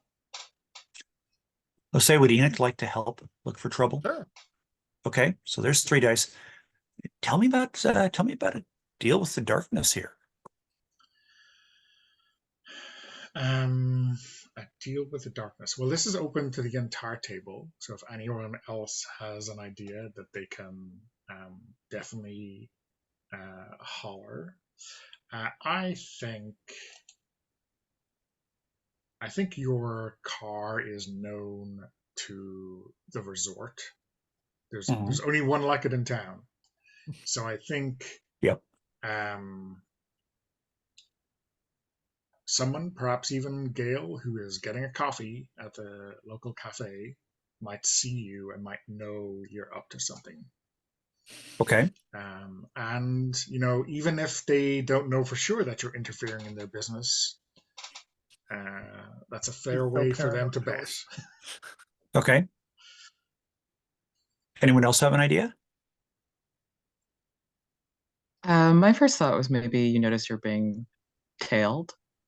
Okay. And we could leave it open to by whom, but maybe Archie, Morse the Fat is involved. Okay. Mark, you know the kind of devil's bargains I loved in that Blades game. So yeah, I guess Enoch falls in love with you regardless of what happens, and I'm pretty sure that's what's going to happen. No, my only other thought was to give Donna a string, which he can then pull at a later point. Is that still in the rules? In the new I rules? think that is still in the rules. Yeah. That is not. So it's like an opportunity for him to mess with you. Mess with you at a later point. Like I need an invitation, right? Yeah. It gives him a apparently, legitimate according to Bump excuse in the Dark, I do need an invitation to mess with you. Well, Jose, what do you think? We're being tailed, or Gail sees us and thinks we're up to something? I'd say let's be tailed. It leaves a little bit more open-ended about what kind of trouble we're going to get into. And the trouble's a little bit more imminent, isn't it? Yeah. Yeah, we're being tailed. All right. So that's 4 dice, correct? that is 4 dice. You are Jose, you're marking 1 luck for. I did, yeah. Okay, cool. Yeah. Okay. And so this is risky, correct? Risky and 4 dice. It's an action roll.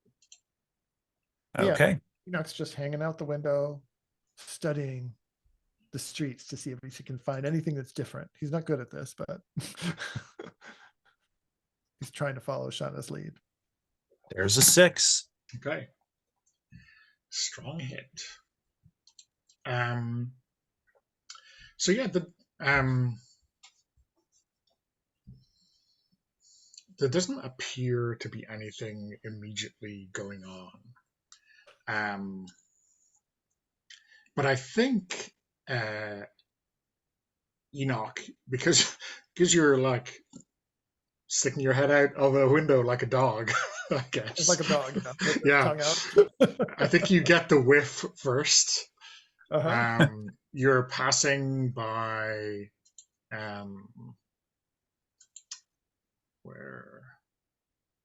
So you're kind of on the library side of town, right? Mhm. Like just going out on the road that would bring you around the lake. So there's like some small buildings or whatever, houses here, and you get this whiff of burning plastic.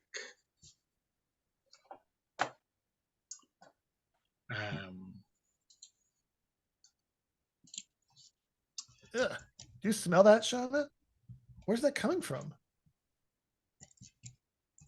Not by the dump, so it's not that. Hey, slow down. Could be Slow one the of these car down. houses. And then Enoch gets out through the window, so this whole torso is out through the window. He's got his nose up in the air. And he's trying to figure out where it's coming from. And yeah, I mean, you get a 6, so it's not like you have to search around for it for too long, or it's up to chance. You know, there's a like an alleyway maybe between two of these buildings that like leads out to a field, and like halfway down the alleyway there's this steel bucket which is full of burnt, rancid plastic. Like it's cremated. It's really just a solid mass, half full of black plastic that's still kind of smoldering, but is, yeah, like smells wicked. It's gonna in the back of your throat now. Wait, pull over, Shanna. In that alley. And I'll just stop because I mean, there's not really any traffic that you mentioned, Donna. No, I mean, if there is, it's not a big deal. You know, it's. I'll just stop and driving. put the car in park. You know, And Enoch and hops get out. Yeah, pops out through the window and starts jogging down the alley towards the smell, and he finds the bucket. And he holds his nose and he points at it to Shauna. Look at that. You found a burning bucket of plastic. Such danger. It's weird. Look, It's like someone was trying to burn something. People burn shit all the time. Only when they want to cover something up. Well, look, why don't you kick that thing over and we'll see if we can get through the plastic and see whatever. If you think there's something being hidden, let's poke around in this. And I'll look around for some kind of stick or iron bar or something like that to kind of poke through the plastic. I was going to say ashes, but there's no ashes in it. So I guess it's important to note in this game, like in many kind of carved from Brindlewood style investigation games, I don't tell you exactly what the clue means. You just have that in your back pocket and you can explain it how you want. Obviously, okay. I mean, given the way the mystery works, there's probably something very specific it is, but you don't need to explain that until you get to the very end. Okay. When you explain it all. So, you know, we can see you like digging through it and going, oh, that's very interesting. But, you know, we're going to leave that kind of blank to be filled in later. So then we just fill in a clue. It's like filling in a clue, right? We just say, a bucket of burned plastic or Yeah, something, right? so in the Okay. clues tab, I've put in, so the hunt is the Cassette Chronicle. Spoiler alert. um, and I put in a clue that you have a pile of still smoldering melted plastic. I Okay. guess in a steel bucket. Okay. So there's nothing else to do around that. Just that yeah, was but like mechanically speaking, you have the clue. So, right. and I don't want to kind of paint you into a corner by Okay. saying exactly what it is. That's kind of for you to for you to decide. Okay, so quick question. Is there any way to tell if it was originally black plastic or is it now blackened plastic because it was on fire? Yeah, I think it's probably difficult to tell. Okay. I mean, I guess when you wrench it apart and kind of find maybe something inside that's not melted fully, you might have a better clue. But yeah, again, you can probably leave it vague so that Okay. Done. it fits the bill when you do kind of make the aha moment later on. Okay. Okay. I think we can take a break. I have 8 minutes past, so can we say quarter past to come back? Mm-hmm. Yeah. Okay. Works for me. Okay. Okay, so let's head back to the library.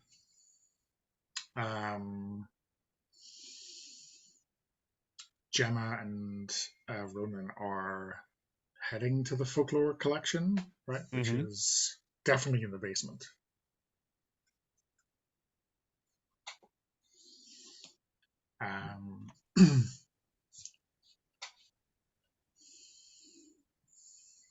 So I think it's not long before. It's like, which room did Dot tell you to go to? And I think maybe Anne rescues you from the wrong room. It's a bit of a warrant down here, to be honest. I'm not sure I quite figured out where everything is myself.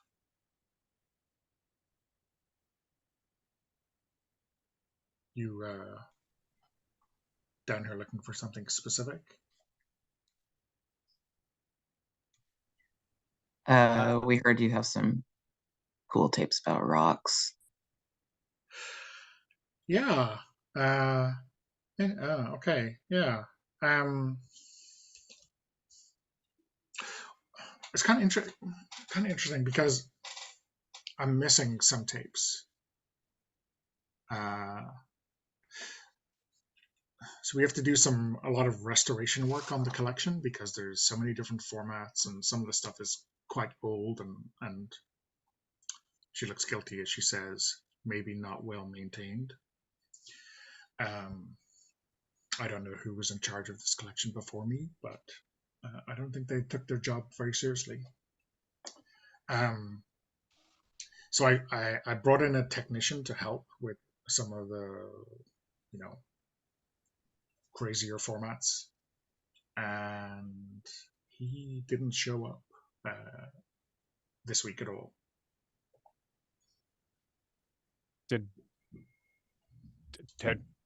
Have you seen him at all here? Have they done anything? No, I mean they did. They were here like 2 weeks ago. They did 4 or 5 days here, and then this week they haven't showed up at all. So how'd you piss him off, man? I was just kidding. I was joking. Sorry, Ian. Oh, okay. No, I mean, they seem kind of intense, but pretty serious about their work. I didn't think they were going to flake. Yeah,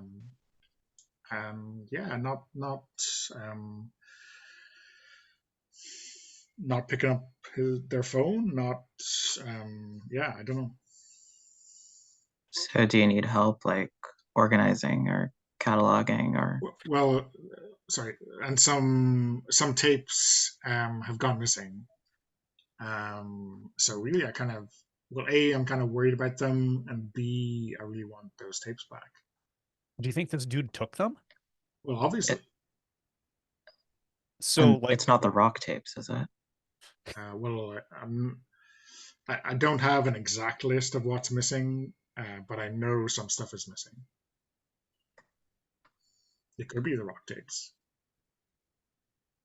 She doesn't think it's the rock tapes. Just she like thinks you're more likely to help her if you think it's the rock tapes. Gemma, we have to help her. yeah, totally. That's weird. What was this guy's name? Rowan Wallace. I'm gonna dump this. They're Is that right? Rowan, he has a spot. They have a spot in the NPCs tab.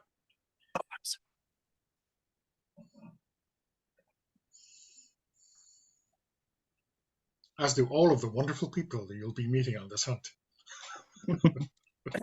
Outstanding. I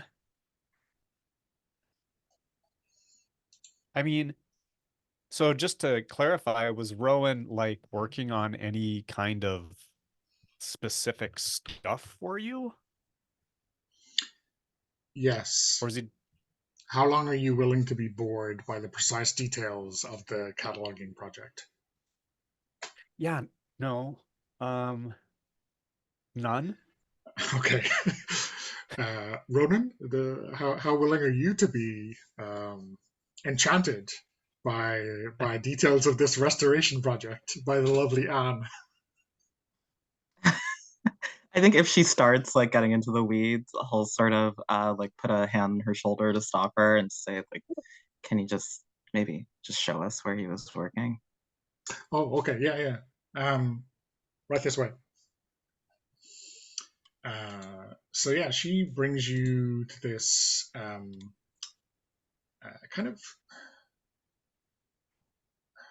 I can call it decrepit. It's like a corner of this AV room, and there's like this strange desk. Like I think it's like a proto standing desk. It's like can move up and down, and there's this AV equipment on it, and there's like labeling equipment. Like it looks like, I don't know, a Radio Shack or something like that. This is where Rowan was working, and yeah.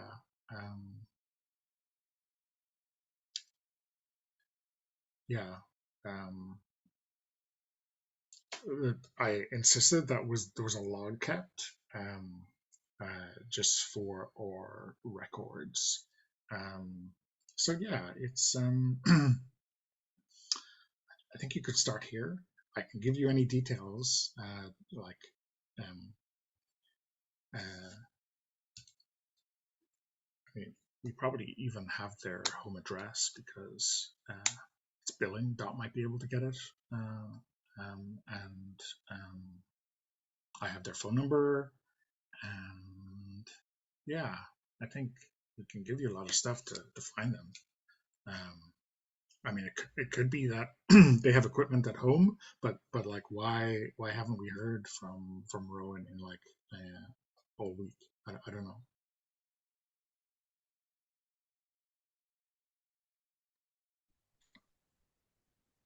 Is there a phone there on his desk? I think there's like a wall phone, so a rotary phone, sure, with a hook and this long cord. The extension number, Yes. No, please. Ronan, I'm gonna call. I'm just gonna call Shanna and see if she knows where Enoch is and if they can like join up with us and help us out. Yeah, sounds good. I mean, so, it's a good thing I had the day off today. So obviously it's 1994. You're calling from a landline to the bar. Yeah. So after a little bit too long, the strange voice picks up. This is the Dripping Dagger. How can I help you? Hello? Jim? Obviously not a strange enough voice. What? Oh, Why are you answering the phone? because I'm working at the bar now. Because you didn't show up for work today. Well, is Shanna there? No, that's why I'm like tending bar, because you're not here and she Dude, needs to leave. Okay. Is Enoch there? Oh no.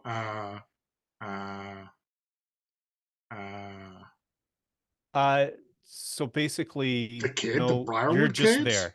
No, he Shauna gave him like a triple. Like he asked for a half, and I think she gave him half a glass. And that boy is so green, he just drank it like it was lemonade. Do you know where they went? In the car. Okay. Thank you, Jim. Okay, Jim. You be around later. Jim, don't do drugs, buddy. Okay. Gemma, how do you how do you open the till? So push the button that says, I actually don't know how to run a cash register. Push the button that says cash. Oh, okay. Okay, And cool. Hey, just so you know, Shanna's gonna count everything. Oh, sure. Yeah, but Okay. like that's why I want to put the money people are paying me into the till. Okay, don't put it in your pockets, okay? Well, it's in my pockets right now because where else she am I will going to put lose it? her shit. But like I Dude. couldn't open the till, so where else was I supposed to put it? Okay, we'll catch you soon. Like you can't just like skive off when it's your shift, Gemma. Dude. Some other people have got to cover your shift. Dude, I don't work there. Who works here? Hold on, Ronan. Gemma, Here. you're always here. Do you not work at the bar? Gemma sometimes does some out of character. Gemma sometimes does some bouncing, I believe. But yeah, Ronan is the bartender. Yeah, well, I mean, we know that, but Jim obviously like associates Gemma with his time at the bar for one reason or another, and yeah, he's not happy. All right, Jim, we gotta go. Okay. If those guys come back, tell them that we're at the library. The library. Such distaste in his voice. Okay. All right. I'm Okay. out. I'm off the call. Okay. So, so should we say that you can all meet up later on, or? Yes. Yeah. Okay. Can I have Brendan do something while Gemma's on the phone? Oh, absolutely. Yeah. Yeah, I think we see Ronan kind of in the background as Gemma's on her phone call. And it really looks like he's doing like the worst sort of search of this little like workplace area. And he looks totally out of place, right? Like we can see like he's wearing this like low-cut tank top, the shark tooth necklace, bracelets clinking on his wrists that are made out of like crystals and shells. His hair is damp, like there's sand still on his feet and his flip-flops. Like he looks like he just came from the beach and somehow ended up here, which is like kind of what happened. But I think he's looking for anything that Rowan might have left behind, especially if maybe he had to leave the library in a hurry. But I think what he's doing subconsciously, which I think will perhaps be more effective, is that he's connecting with the library. Like I think the library responds to him. Like they're both these fixtures of not Lost Pine, Silent Falls that have like kind of long histories here, and there's like something about like Ronan and like his roots here that like makes the library want to help him Okay, and yeah. see him as one of its own. So you're looking for, I guess you're looking for a clue, right? By connecting with the library. Ideally, yes. Yeah, perfect. Okay. So you got 2 dice to start with. A risky action by default.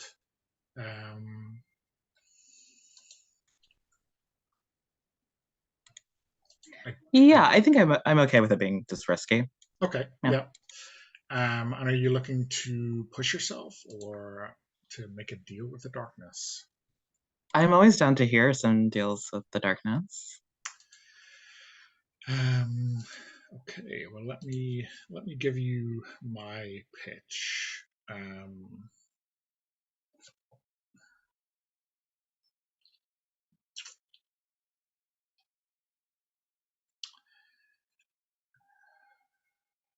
Oh, so here is my idea. Reject this with no guilt whatsoever. I think the library and the museum have an agreement that maritime things are the museum's purvey, and that the library shouldn't really have anything to do with you. So when you're connecting with the library, there'll be like a little bit of anxiety, or maybe stress, or some kind of feedback for Ronan, just in terms of the vibes he's getting. I've got an idea. Yeah, Not I'll hear only any and will- all ideas. If you miss this roll, or actually this happens regardless. Regardless. Um,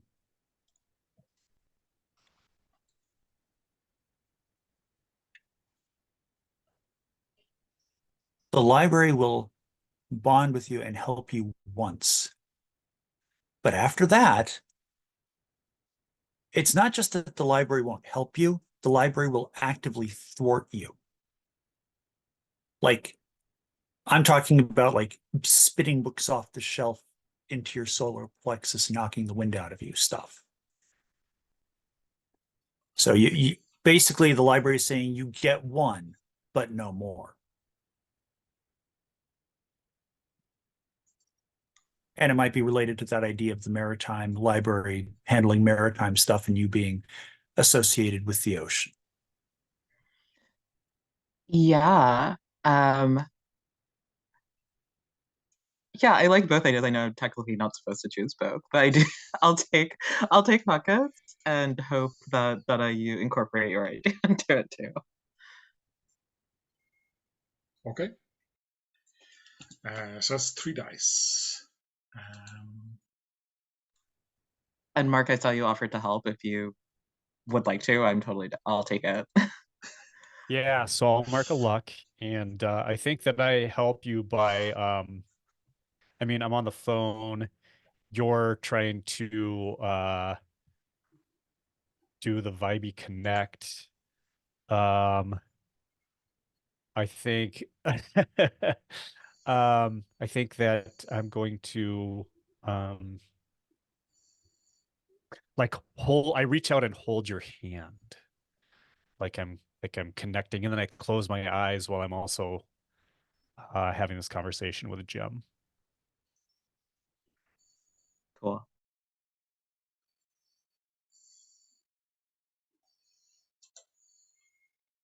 Wow. It's the maximum. That's the devil's success right there. The devil's crit. That first 3 is just spoiling things, really, Well, I don't know. Yeah. So you're succeeding with bells on it.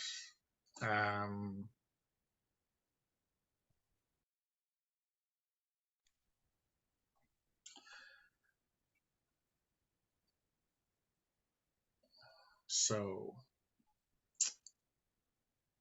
I will say while you're thinking, Dana, yeah. just responding to Gemma's what Gemma did to assist. I think there's that moment where Ronan sort of absent-mindedly will like intertwine his fingers with yours and like kind of squeeze your hand, and then like he'll like pull away like really awkwardly and quickly. It's like maybe ambiguous what that's about, but you'll see this like maybe flash of worry in his eyes, and you might think back to some of the late night conversations we've had about you using magic. Awesome. That's excellent. So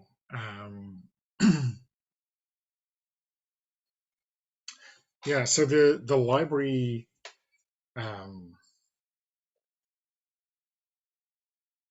you can feel it kind of rankling and giving you this one gift, gratis, as it were.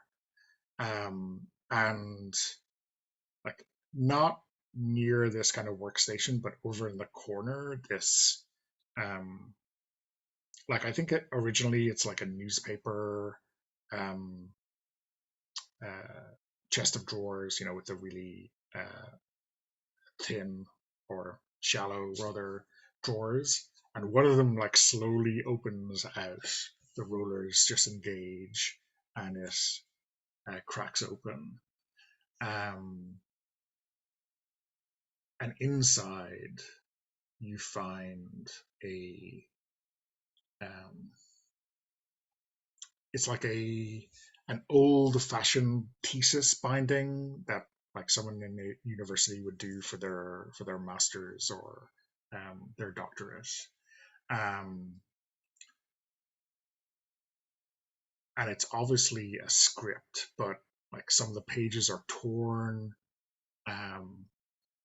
Some of the pages are like covered in what must be blood. And in fact, when you start to leaf through the pages, like some blood starts to seep out of the book.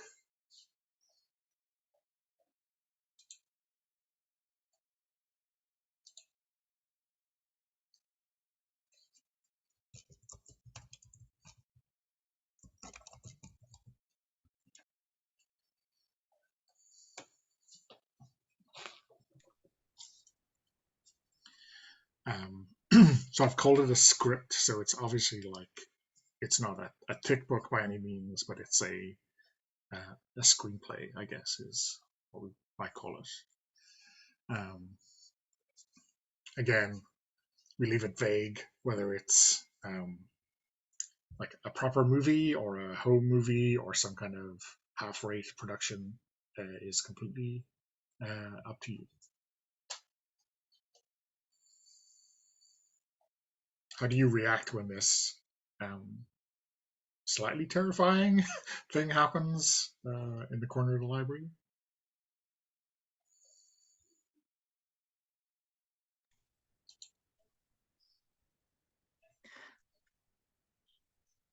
I think Ronan immediately like recoils and like brings a hand up to his nose, like trying not to take in the smell of blood, which to him smells like very sharp, very strong, like extremely pungent, even if it's not fresh.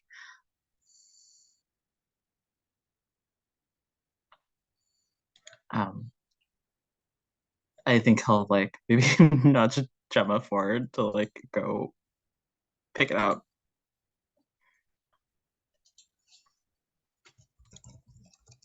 I think Gemma has just hung up the phone, and she turns and she's like, "The fuck, nosebleed," and like is digging around for like a Kleenex or something in her pockets to give to Ronan, thinking that he's got a nosebleed or something. Yeah, I'm good. Not sure what this means for Rowan though.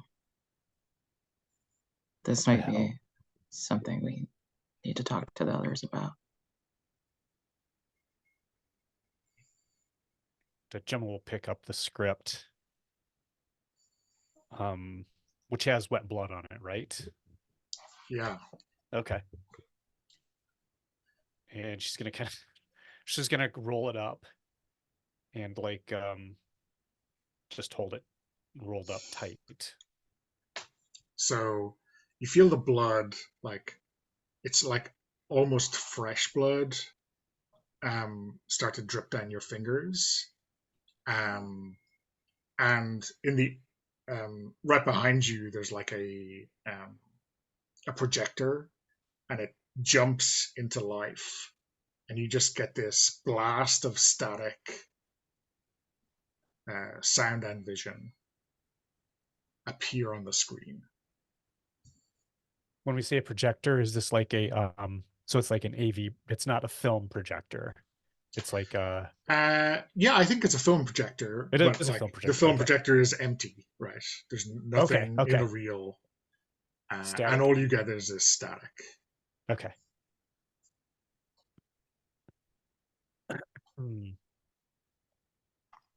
We should go. Maybe. But you're not bringing that with you, are you? I mean, it looks like it's important. I'll put it in something. Maybe your aunt can like laminate it.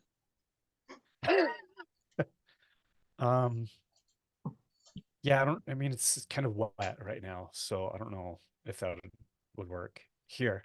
And she dumps out a garbage can and takes the plastic bag out of the garbage can and wraps the script inside that garbage bag. And then she picks the garbage back up and puts it into the can. It should be okay in there for now. Where's the plug-in on this projector?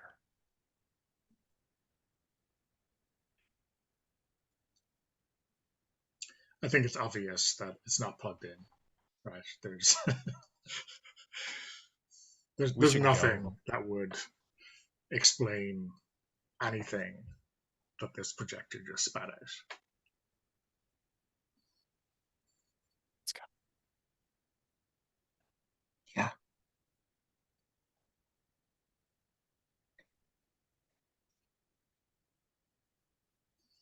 I think Ronan would want to leave as soon as possible. Like you're saying, let's go. He's like already halfway to the stairs up to the main floor. Yeah. And Gemma's right behind.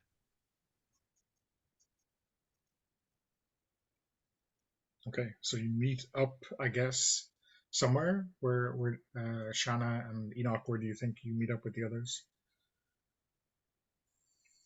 Probably back at the bar, unless Jose, you have a different idea. Well, I think maybe when we get the bucket and we put it in the trunk of the car, and then we start driving, and I think we drive by the library and see Ronan and Gemma coming down the steps, and maybe we. Enoch says, "Wait, stop! There they are."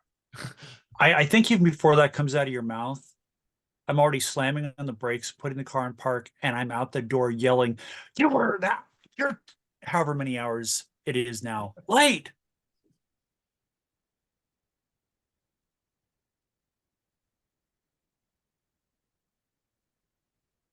Oh, she's yelling at Ronan for being late to work. Because you're like 3.5 hours late to work now or whatever it is. Shanna, what are you talking about? Didn't we change my hours? I'm not working today. No, you were supposed to be there 3.5 hours ago. I had to put Jim on the till. Oh shit. Shanna, man, I'm so sorry. I haven't been sleeping well lately. It's I'll work late tonight. There's no reason for you. Work late for what reason? I mean, the bar was empty when I left. So why are you so mad? Because I had to put Jim on the till again. You know he's going to drink at least half a bottle of whiskey? I told them to limit it to half a bottle, but you know, I'm probably going to get back and there's going to be a full bottle gone. I'm going to be lucky if the count's accurate. Okay. Yeah. Just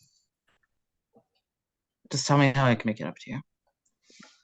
look, we'll figure it out, but just look, just keep it together, okay? I mean, bad sleep, no sleep, just make sure you show up when you're supposed to work. Like, we'll buy you a calendar or something. You can write it down, hang it up someplace so you see it all the time. Like, put it in the kitchen or the bathroom or on the back of the front door or on the front of the door. You guys, people are watching. We shouldn't do this here. I think Let's go that back.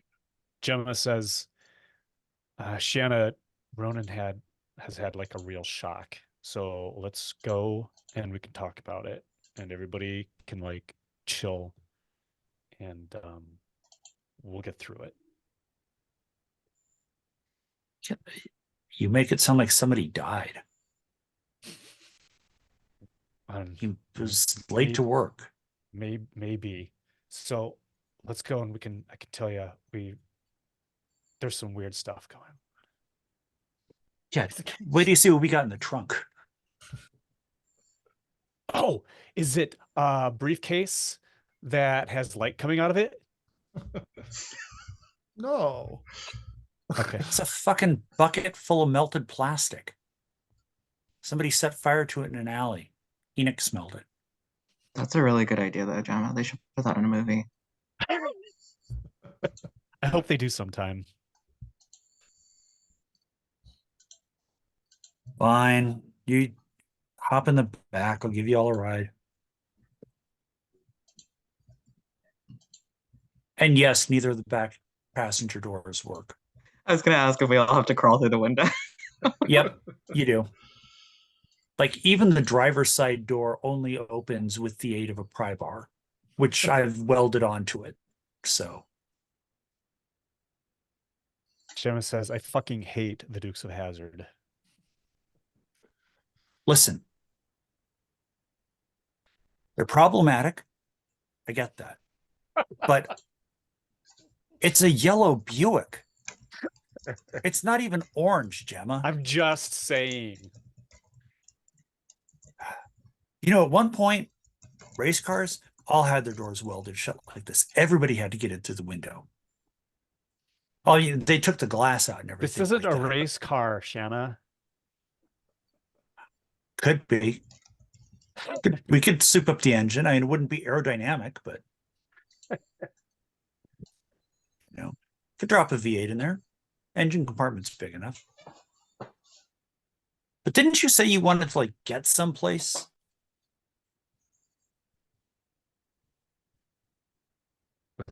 Let's go to the dagger.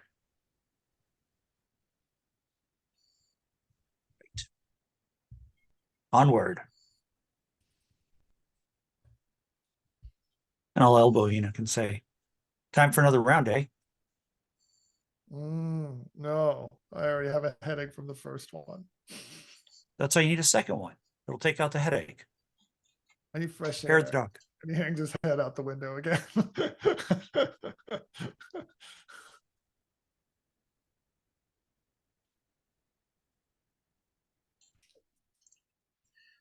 So do you have a final catch up in the dagger before we wrap up? Maybe. Yep. Let's communicate everything. I think when we come in, Jim is passed out on the bar. His head's on the bar, and the bottle of whiskey is empty next to him. But there's no other customers. I mean, I'd be inclined to say there's like 3 other customers, but they're all like going back behind the bar, getting a bottle, and putting like, you know, putting like $3 in a pile beside the bar, beside the register, because they can't get into it, and just like lifting up the bottle that's holding them in place, like they've been on the honor system. No one wants to fuck with Shauna. She's got cameras everywhere, anyways. I mean, who needs cameras when you've got that freaky doll up there? Yeah. Gemma goes over to okay, good lord, I can't remember the doll's name. To Fitzroy. Right. Yeah. And looks at Fitzroy and says, "Has anybody been paying?"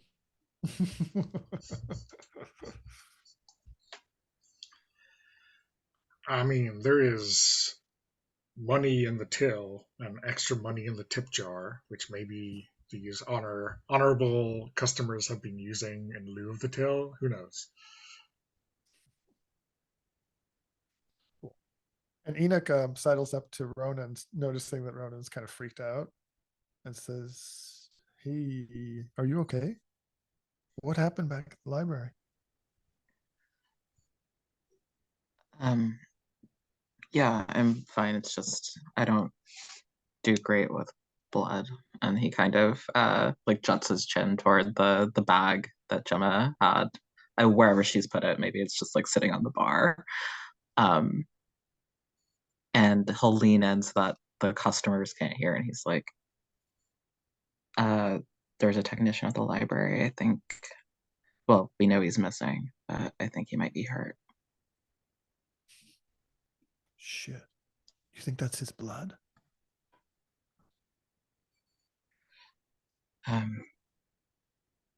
He's about to answer, and then he sort of like cocks his head to the side and like gives, because we all know Enoch's abilities, right? Like his kind of Yeah, do we all know each sixth other's sense. shit? I was wondering about that. I'm not sure you all know that Ronan Turns into a shark. turns into a shark. Okay, all right. But I think Ronan knows about Enoch's abilities, yeah. Yeah, so he'll like kind of cock his head to the side and say like, well, maybe you could find out. And then Enoch looks at the script in its waste paper basket, plastic bag, and he looks worried. He says, "Okay, I'll try. But if shit goes sideways, you gotta step in for me and pull me away from it. Okay?" Yeah, always. And I think Enoch will go up to the bag, and before anyone can say anything, he just places his hand on it, and then he opens up his sensitivity to try to find out something about this object. And I think, what do? I push my luck, I think. Yeah, so to use a Monstrous ability, I think they're called. yeah, I push I'm my not sure. Some of luck. them are slightly different in that they have an explicit cost. I think But there's yeah, a I think general. for the default, you just push your luck. Yeah. And do I have to choose? I lose control or I suffer a condition? I lose control. Oh, no, it looks like there's a. Yeah, whenever you use a monstrous ability, you choose one of those three complications that will happen lose control, regardless. Yeah. suffer a condition, or the keeper takes a string on you. Okay. And do I choose that now? Yeah. Yeah. Okay, I'll choose to lose control. This one doesn't ask for an action roll, I don't think. No, so it's you just. I do it and it happens. Yeah. Though. All right, I do have to push my I luck. think. Yeah. So I think if you want a clue, instead of just answering the question, you should do an action roll as well. But then you'll get some additional. So you know their general location and condition, regardless of the roll. I think that's the way it would work. Oh, so sorry. So if I do an action roll on top of that, I'll get a clue, or Yes. Yeah. Yes. I mean, depending on your roll, obviously, but yeah. right. Oh, if And- I have a Yeah. successful roll. Yeah. Do they get the Okay. benefit of the push in that case? Then the extra die. Yeah. So I think so, because when you push one way or the other, you get that extra die for the action. All right. And can we help? If you can explain how you might help with this psychic sense, Hmm. which is not to say no. I could offer Enoch a drink to help loosen them up and make them more receptive. I think he's already there, you know. Okay. Since Enoch like asked for Ronan's help, perhaps I could assist. Yeah, because I think Enoch feels a little bit more emboldened by Ronan watching his back. So are you like soothing Enoch's what I say, Anxiety. frailty or nervousness or whatever it is? Yeah, actually, I think what it is, Ronan will put his own hand atop Enoch's, like kind of in a mirror to what like Gemma had done earlier. And maybe Gemma will notice that like Ronan seems totally cool with Enoch doing this kind of stuff, but like when it's her, it's a no-go. But yeah, he'll just like sort of whisper in Ronan's ear, like, you got this, man, just breathe.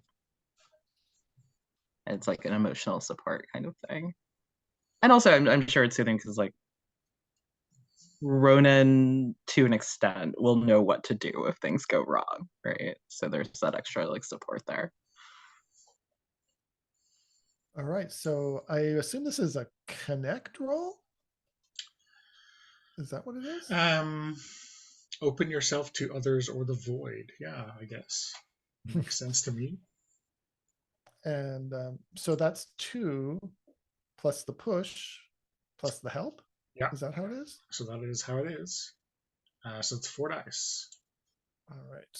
And I have to find the dice keeper again. There it is. So 4 dice. 1, 2, 3, 4. And a weak hit. Okay.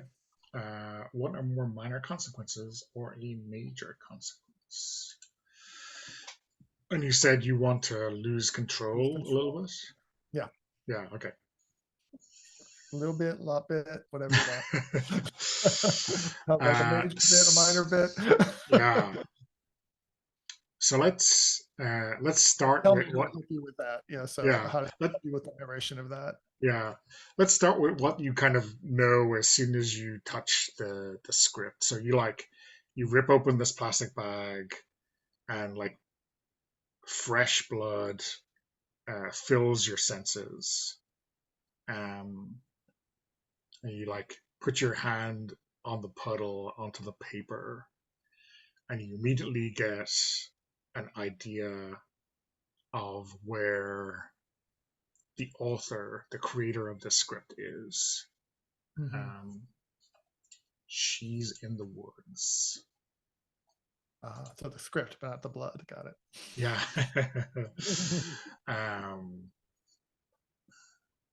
And you, in this kind of strange dreamlike sense that you sometimes get when you have these visions, you like see a moon. It's the wrong phase for today, but you definitely see it, and you like her name is Luna. It's just like one of these bizarre leaps of intuition. We call it that so we don't have to say you're psychically aware, right? And I think you get like a vision of where in the forest, like you'll recognize it when you see it, or maybe if you were to talk to someone who knew the woods well. If you don't think you would know that already. So been teaching him a lot about the woods, or I did before she passed. So yeah, so you might recognize I it. have a sense of the general direction. Um, And then I lose control. and then you lose control. So everyone else sees Enoch. Oh wait, there's like two things though, right? With the ability itself gives me the sense of who it was, right? Yeah, And where it might be. And then there was the action roll on top of that, right? yeah. So I'm giving everyone the clue now. Here it's coming. Drum roll. And I'm ticking a few boxes for a clock, which is your consequence. So everyone else sees Enoch crumple up the title page of the script and walk over to the phone, and with the bloody hand picks up the phone, and you hear this kind of screeching through the earpiece, even though it's not your ear to the phone. I guess you might recognize it as modem screeching, right? Or something like that. And Enoch, in a voice that is still kind of his, but with a very different timbre,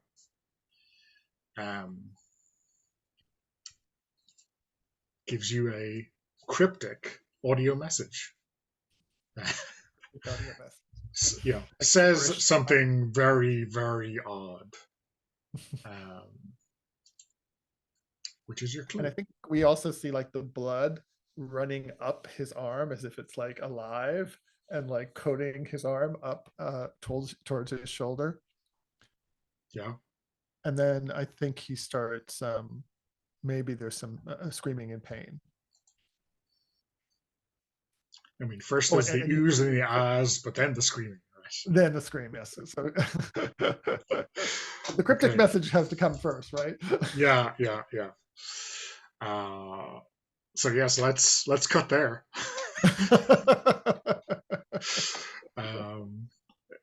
Let me stop the recording, and then we'll do stars and wishes.